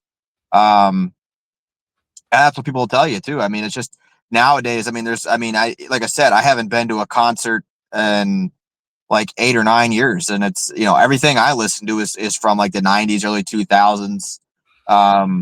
You scope through some new stuff that's out and about, but generally for the most part, I can't stand to listen to it. And like I said, anybody new that or anyone that was old that had good stuff and made good music or whatever. I mean, now whatever they have new or whatever they come out with is just total crap, total shit, and it's just unbelievable. It's just everything is just so. I mean, like like we were saying, just the way people, this like Illuminati symbolism on everybody. Everyone's got pyramids and all-seeing eyes on them. Everyone's doing all this stuff just right out in the open. Whether it's people like a Post Malone where you're getting tattoos on your face and all over you, and just how this becomes a common trend, and just people they push and how they get these certain people to either get people behind them and blow up like a Taylor Swift or something. Um, it's just pathetic. I mean, and like we were saying, like with CDs and stuff. I mean, there used to be. I felt like that was kind of part of it too, though. I mean, that like your CD, you had to go to the store, you had to buy a CD, it was like 10, usually 10, between 10 and $15. They were all a little bit different pricing, but generally in that range of probably about 10 to $15 per CD. Like I can't tell you the last time I bought a CD was probably, like I said, like when I had my Pontiac, my 2002 Pontiac, because I had CDs for that car I had my cassette player, and I had my cassette player that, like I said, had the auxiliary cord with the cassette that you could buy in the store. I don't think you can even do that anymore. Because that's so outdated. That's so old. I don't know if they still do that. I know. I think I think someone showed me that we got it at like Walmart or whatever. They're like, oh yeah, just get this cassette. You got a cassette player, perfect. Got this auxiliary cord, play music. Like I don't even think this was back in like 2014. I'm pretty sure. Um, so I was like 19, but I don't think they probably still even have that option anymore. Or maybe that's rare. You have to probably buy it online because that was just so old. That's just so long ago. And, people that have, cassettes and cassette players in their cars or, older cars, 2002 previous and stuff like that. And then just, having to keep, track of stuff. I mean, that was probably like what, 12 years away or 12 years off. But now that was almost another 12 years. So that was like half the time already. I was like 12 years from that. Now it's like 12 years later. So it's like, yeah, I mean that you probably, unless you like special order this stuff. And that's what I mean. Like CDs, that used to be the thing. You had to go to the store, you had to buy it.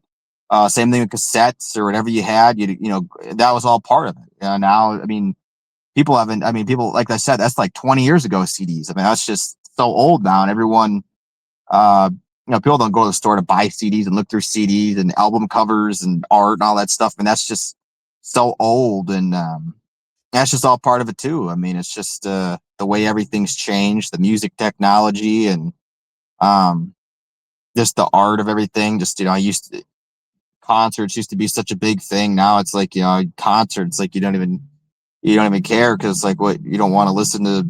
Like I said, if it's anybody good, they only want to. You only want to listen to the old stuff, the old things. That you don't want nothing to do with the new stuff. So it's like, yeah, concerts are totally dead.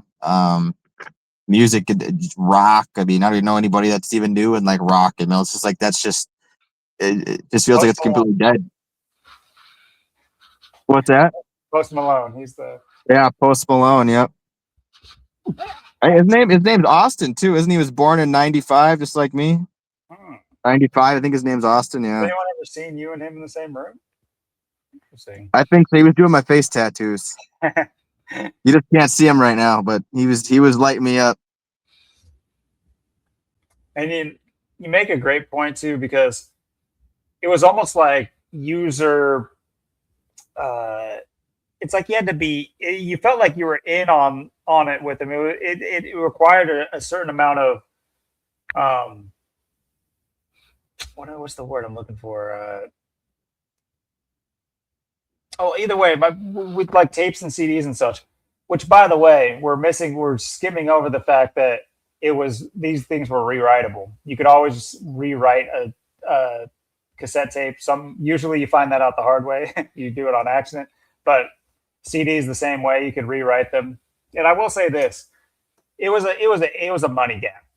What you probably had there was higher end CDs that didn't skip. You were still at the mercy of your CD player, but say it was like your car CD player or like you had a home CD player. And as long as you bought good rewritable CDs, usually it didn't skip. I would get the cheapos, so I know what you're talking about. I would always get the cheapos because you get like 30, 40 of them, and you just got to sit there and pray that they don't skip and suck. But yeah, there was good ones that didn't skip as much. Anyway, but it was almost like you were included. Like you had it was part of it. It was like writing your CDs. It was like you didn't feel like the system was against you. But now look at modern streaming. You're at the mercy of the platform, the CEOs of these music groups, the bands themselves, and everybody's just streaming music. They could just take their music right off and you could never listen to it again. It's so clear that they're setting up that system. I mean, video games, movies, everybody has these things digital. And I'm me included. I have probably way too much digital.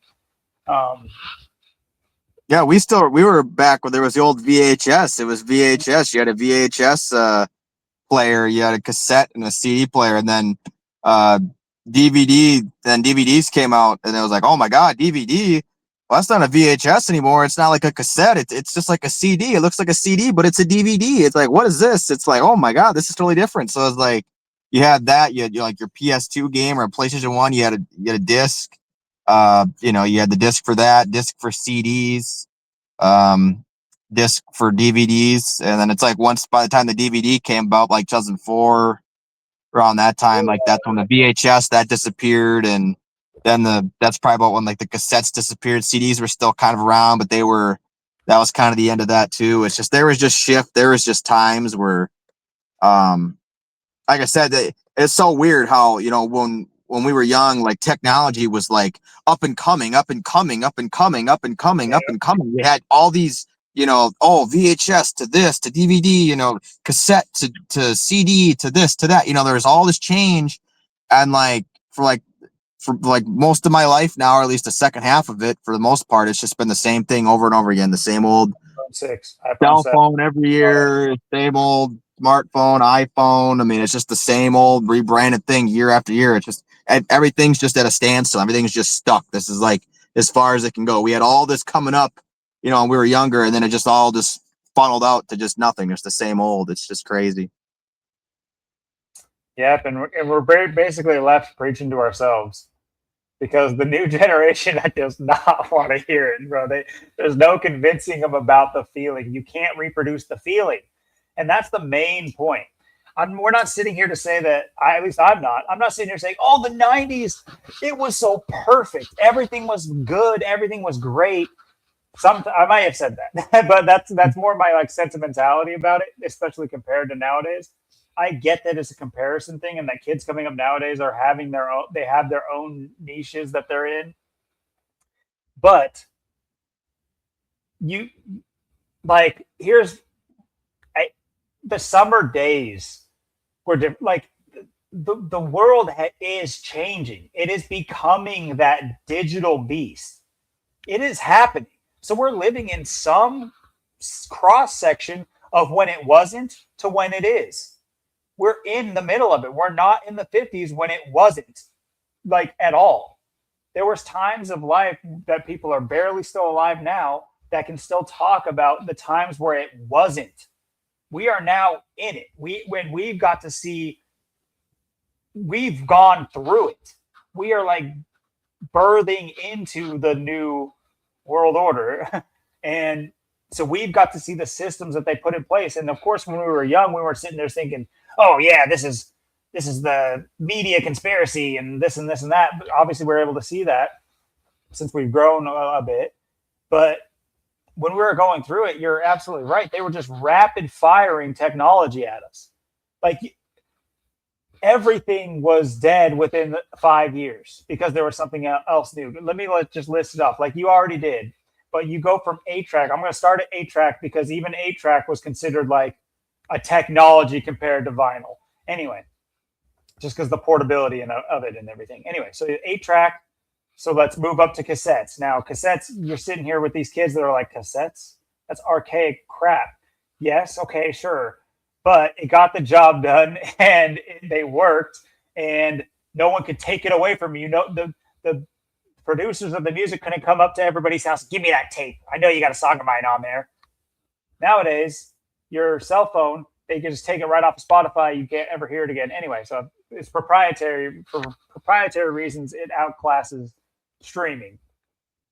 So then you move to CDs within, I don't know how long cassettes were active as far as music. It seems to me like it couldn't have been more than a couple of decades because they were prevalent, obviously, with the 80s music and I guess maybe early 90s because a lot of people had mixtapes. Do you understand? Like a lot of people don't realize that mixtapes mean there was a mix on a tape. I know that they kept calling them mixtapes even though they were CDs after, but a mixtape back in the day was a tape, a cassette tape. You had one side and you had to flip it over and play the other side, and that was even a specific thing. You would like write your music to have an A and B side. Your B side would usually play off of your A side. And so because you're trying to like impress people with your mixtape. Anyway, little rapping lore for you guys, for you youngins.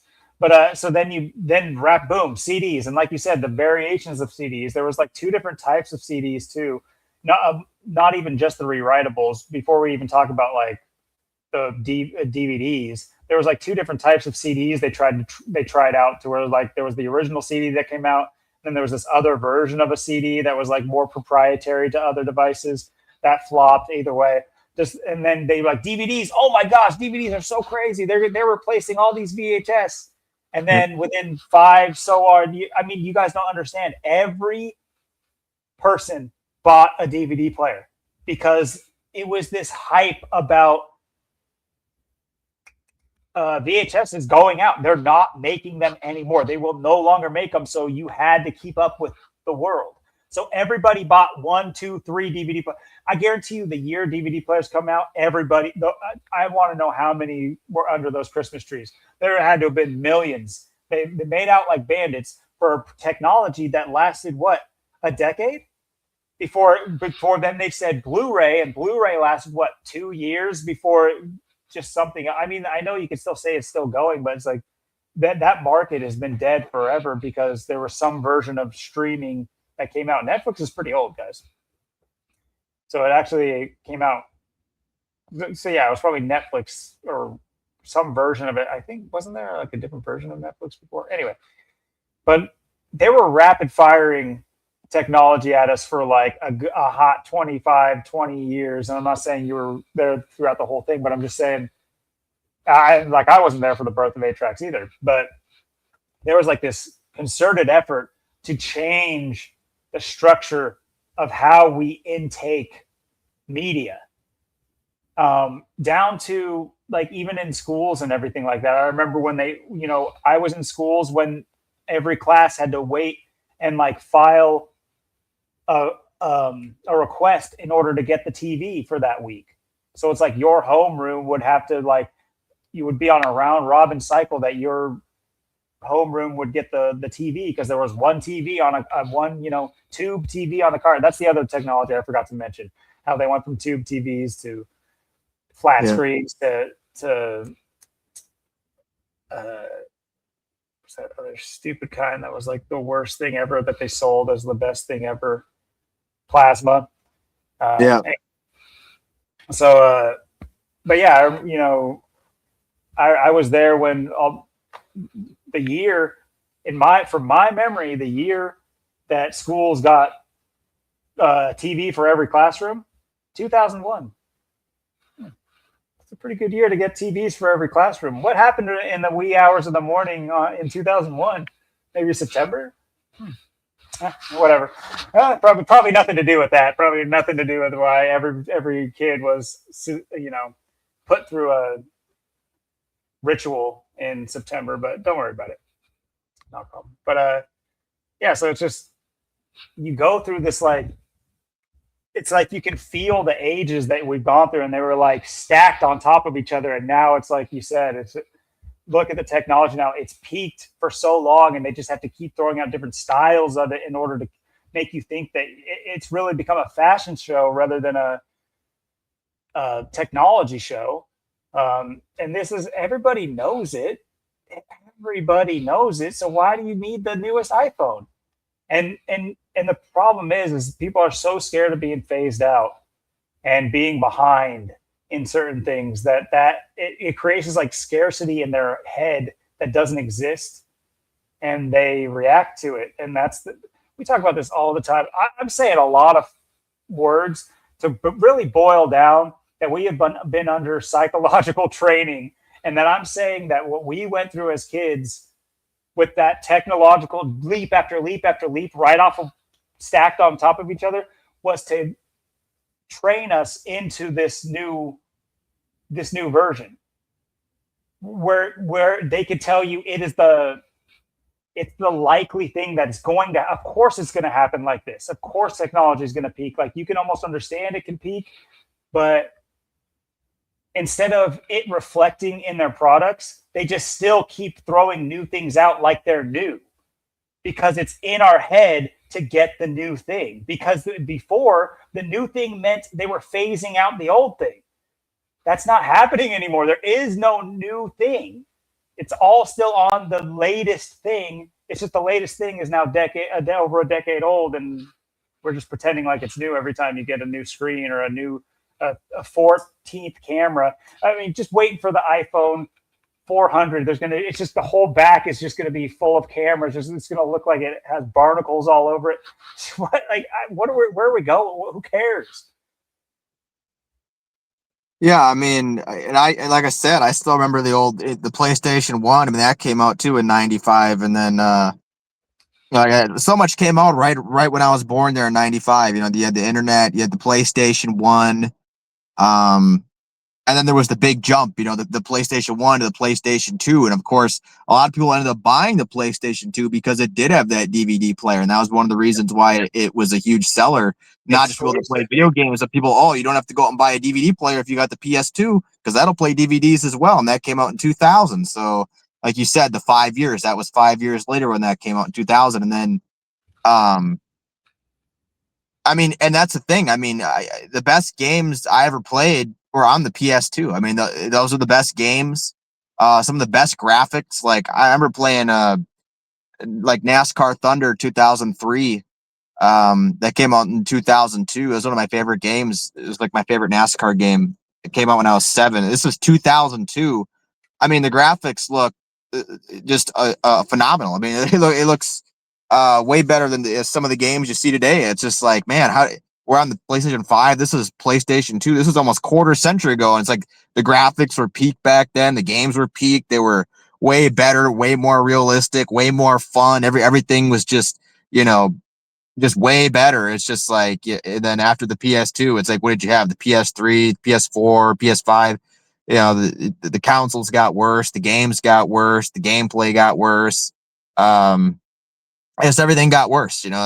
You had the old PS2. It's like everything was just like peaking. Then all the games were, just everything was whether wrestling or football or NASCAR or Grand Theft Auto or Call of Duty or whatever. And then it was just like, everything just, I mean, like the PS3, I mean, you could still play like PS2 stuff on the PS3, like at least when it first came out. And like, if you got a different PS3 model, you couldn't play the PS2 anymore. And then, you had to, you couldn't, do certain things. And the PS4, you couldn't play like the PS3 or 2. So it's like, and the PS5, I don't even know what that's like, because I never had a PS5, but, yeah, it's just like it just all just went to crap. It's been just crap for so long. It's just like the PS2. That was a huge improvement for the PS1, but then it's like everything since then, it's like it's just been just trash. So it's like it's just gone backwards, it's gotten worse. And it's just like they just keep just refunneling the same stuff over and over. And it's just um yeah, it's just what society's become. I mean, that's how everything's been. I mean, cars, that's why I always say, like, for like if you go back, like everything that was made like 2002 previous, it was just bulletproof. I mean, it was just built, just like I said, that my Pontiac I had, the 2002, best car I ever had. I mean, just indestructible. I mean, you couldn't stop it. I mean, and it just had just all the features you could want. I mean, it had everything up to date. It was basically a luxury car. I mean, it had the sunroof, all the 4 windows were tinted. It had the hood scoops, the leather seats. I mean, yeah, the hood scoops, the leather seats, tinted. All the windows were tinted. The sunroof never even broke. It had like 400,000 miles. Everything still worked. Motor was still going strong. Just you could do whatever you wanted. All the you had fuse box on the side. Just you need a fuse. There's a fuse box under the hood. There's a fuse box right to the side. You just pull this, grab. Trunk had like tons of room. Just open that up. Deep trunk. Just so much, easy to jack up the car. Easy to change it. Put on a spare tire if you needed to. Just everything was just so just built with just quality, and just built for just it looked awesome, it looked cool, it looked fun, but it was the shit too at the same time. Like it ran, it was fun, it was just everything, the design, the layout, the quality, everything lasted. Things were just built to last. Everything today is it's just so garbage. It's just so just trash. It's so boring too. Like cars used to. I mean, I had the best, and it had the best color too. I had the coolest looking red car. Had the best paint, like the best paint you've ever seen. Like it just stuck out. Like it was just booming. Like now, I mean, I got a red Corolla, but it's nothing compared to how the red Pontiac looked. It just looks so just amazing. Like you look, and that's how cars used to be like in the 90s, early 2000s. Like there was different color cars. the paint looked awesome. Like now, what do you see? You just see like white, black, gray. Everything's just gray. I mean, it's just everything's gray, silver, black, white, maybe red. Like you don't get all the cool different colors and shades and designs and textures that you used to get. Like you used to get all different. Like if you look at if you look at older Hondas, like Honda Civics, like 2002, they're almost all green or like a different shade of green or different colors. I mean, just that's how everything was. Like it was different colors. Things were more colorful, more vibrant.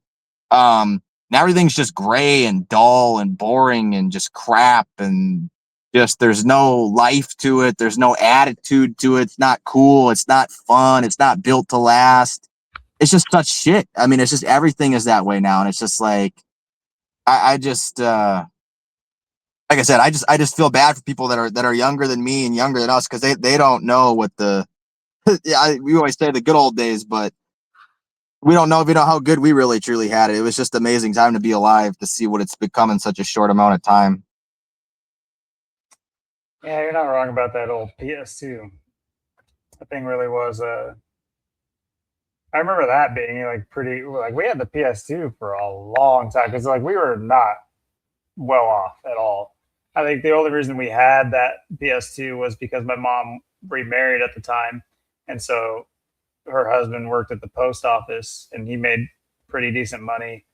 And so, but even then, I think it was a pooled process with like his parents too, because uh, my step grandparents were well to do. So before the school year, every year we'd go down to the beach where they live and get a bunch of new clothes. And that was like crazy to me. Like I was just a hand me down only wear my whole entire life. So to get like new stuff, I remember how crazy that was for me. But yeah, we had that PS2 forever. And my favorite game personally was Jack and Daxter. That was my shit.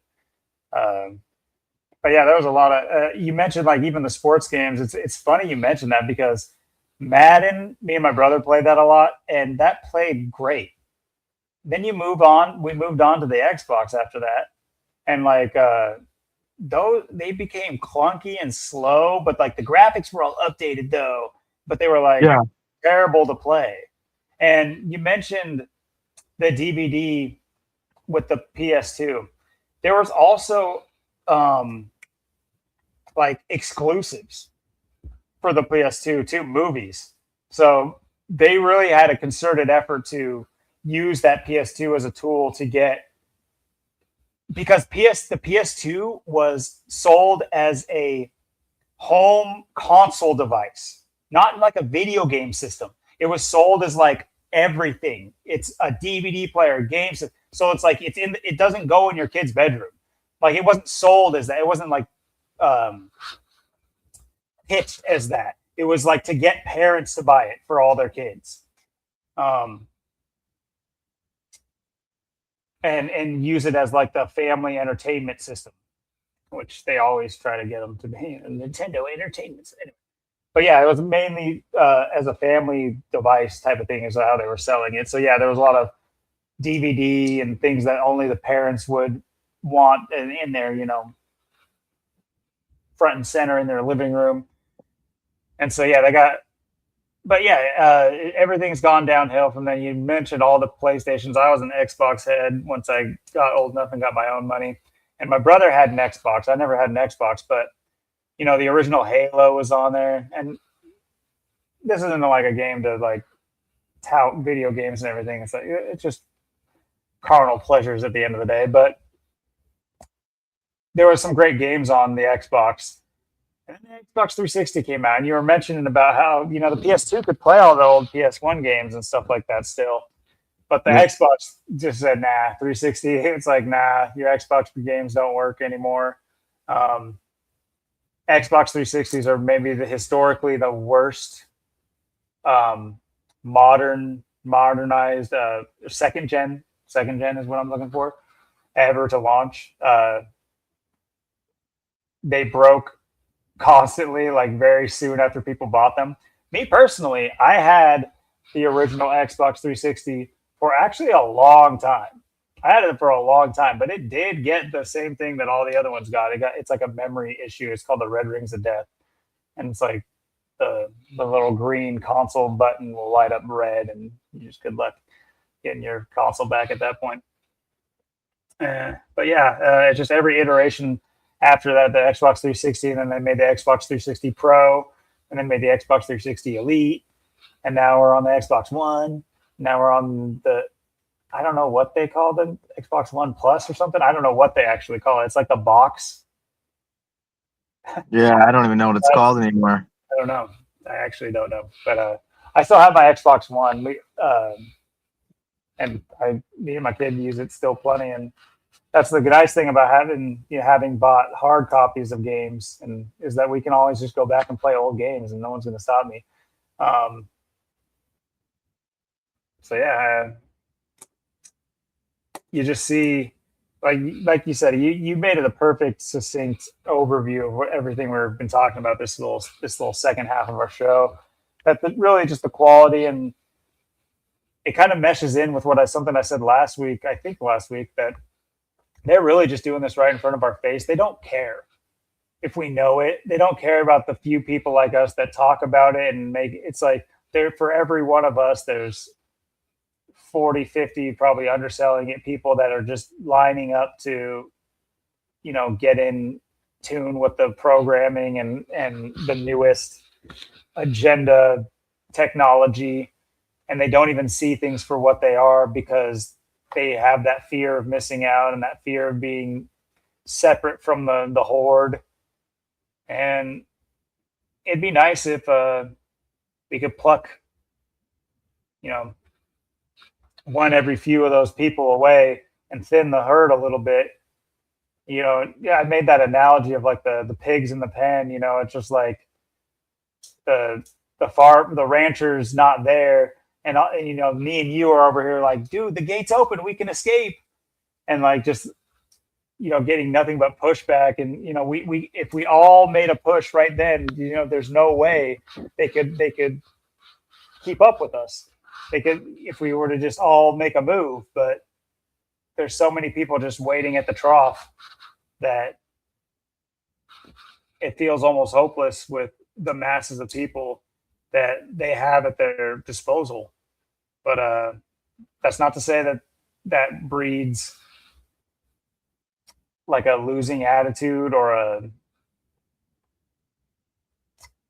I won't say a negative sentiment, because I definitely have a negative sentiment towards a lot of the ways of the world, including the people in the world as we speak. Because, not to say I'm perfect at all, and I know that's cliche to say I'm not perfect. I won't even say I'm great or good or anything like that. But just being aware puts you on another echelon of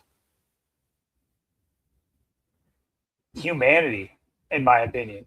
That if you live your entire life as a sheep, that is just a full waste of potential. It is just a complete waste of every ounce of potential. And right now, the potential that we need is not for people to become NBA players. That's not the potential I'm talking about.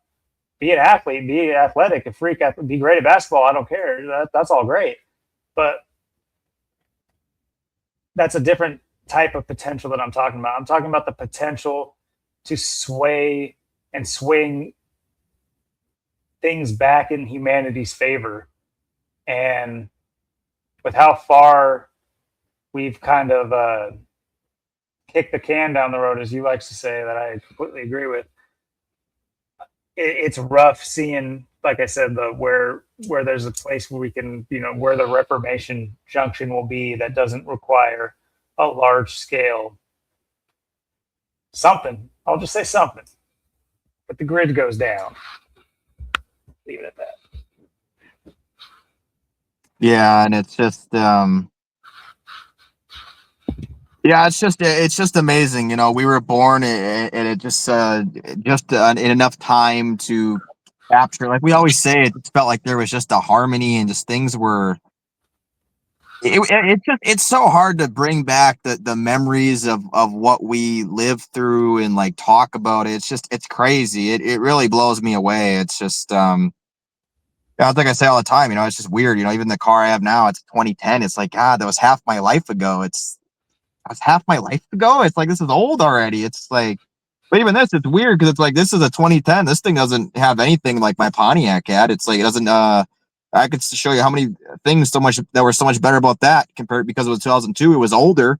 2010, even my 2005 Corolla wasn't as good as the Pontiac. It wasn't even close. It's like, that's just how quickly things just went in decline after the 90s, early 2000s.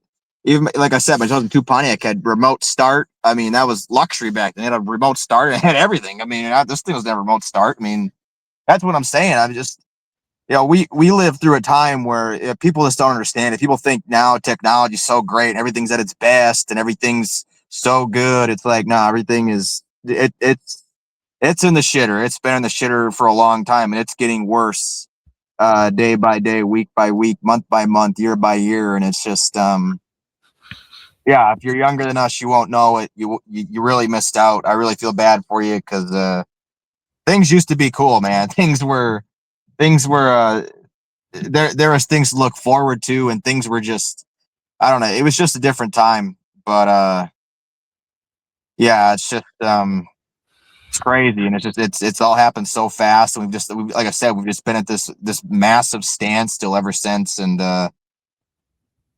yeah, and then, it's just it's crazy. It's just people and the thing is, we've been at a standstill, and people that are younger, they missed out, they don't know it, so they're coming up and they're just living in the standstill and born in the standstill. We're old enough to know that what was what and how things truly were and what things could be and should be, but they're not. And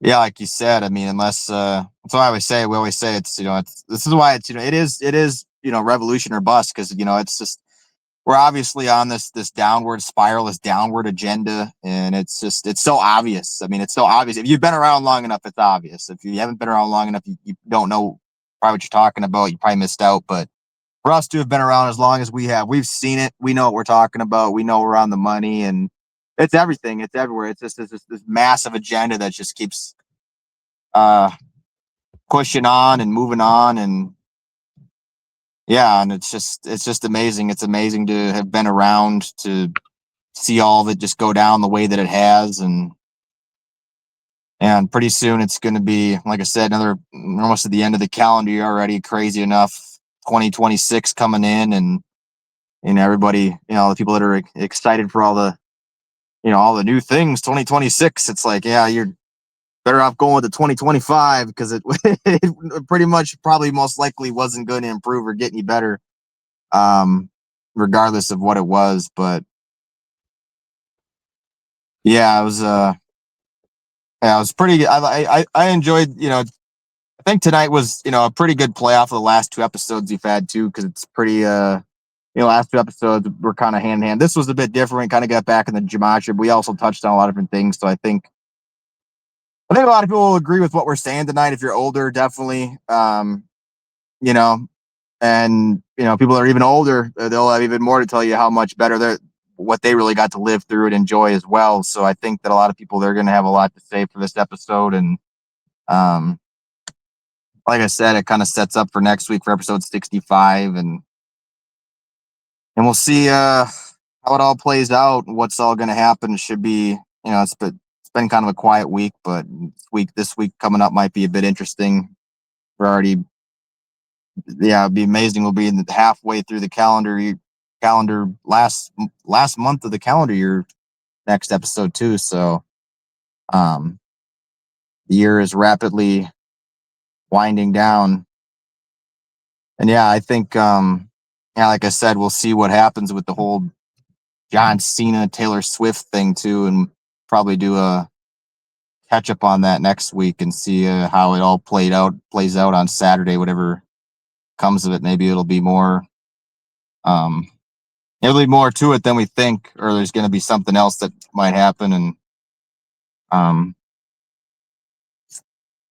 yeah, pretty much. And maybe we'll have King on next week too. I know he didn't. We thought he might be on this week too. We thought he might show up, but he didn't. But maybe he'll be on for next week. And like I said, we'll still do at the end of the End of the month, we'll do a year in review, like we did the NASCAR year in review, because there's a lot to say on that, a lot to cover, a lot to talk about. So yeah, I'm looking forward to it. We'll see what the week brings. We'll see what happens for episode 65, I guess. Absolutely. And yeah, we do have a king sighting in the emails, so he's penciled in for sure, penciled for next Sunday. So look forward to that, people. If you're looking for to maybe even we'll gauge an even different generation. We'll have 3 generations of dudes yapping. Yeah. And you never know. There's something I've been meaning to propose to for me and Rich, but I kind of got to get my bearings about it and talk to you about it as well. But I really think there's something there that we can make happen. But anyway, yeah, absolutely. If you guys agree, disagree, I posed a question. What's your best era? What do you consider? Kind of along the lines of what we talked about. These are just questions. These are just like framing guideline questions. But anything you guys have to say about what we talked about tonight, if you have any information about the upcoming wrestling match, hit us up. Anything really. But yeah, look forward to seeing you guys in the comments. And the reviews and comments have been great lately. And really appreciate you guys and look forward to hearing from you. And hoping you guys have a great week. Almost done with this calendar year, as you said, and hopefully finish it out strong and see what the new year brings.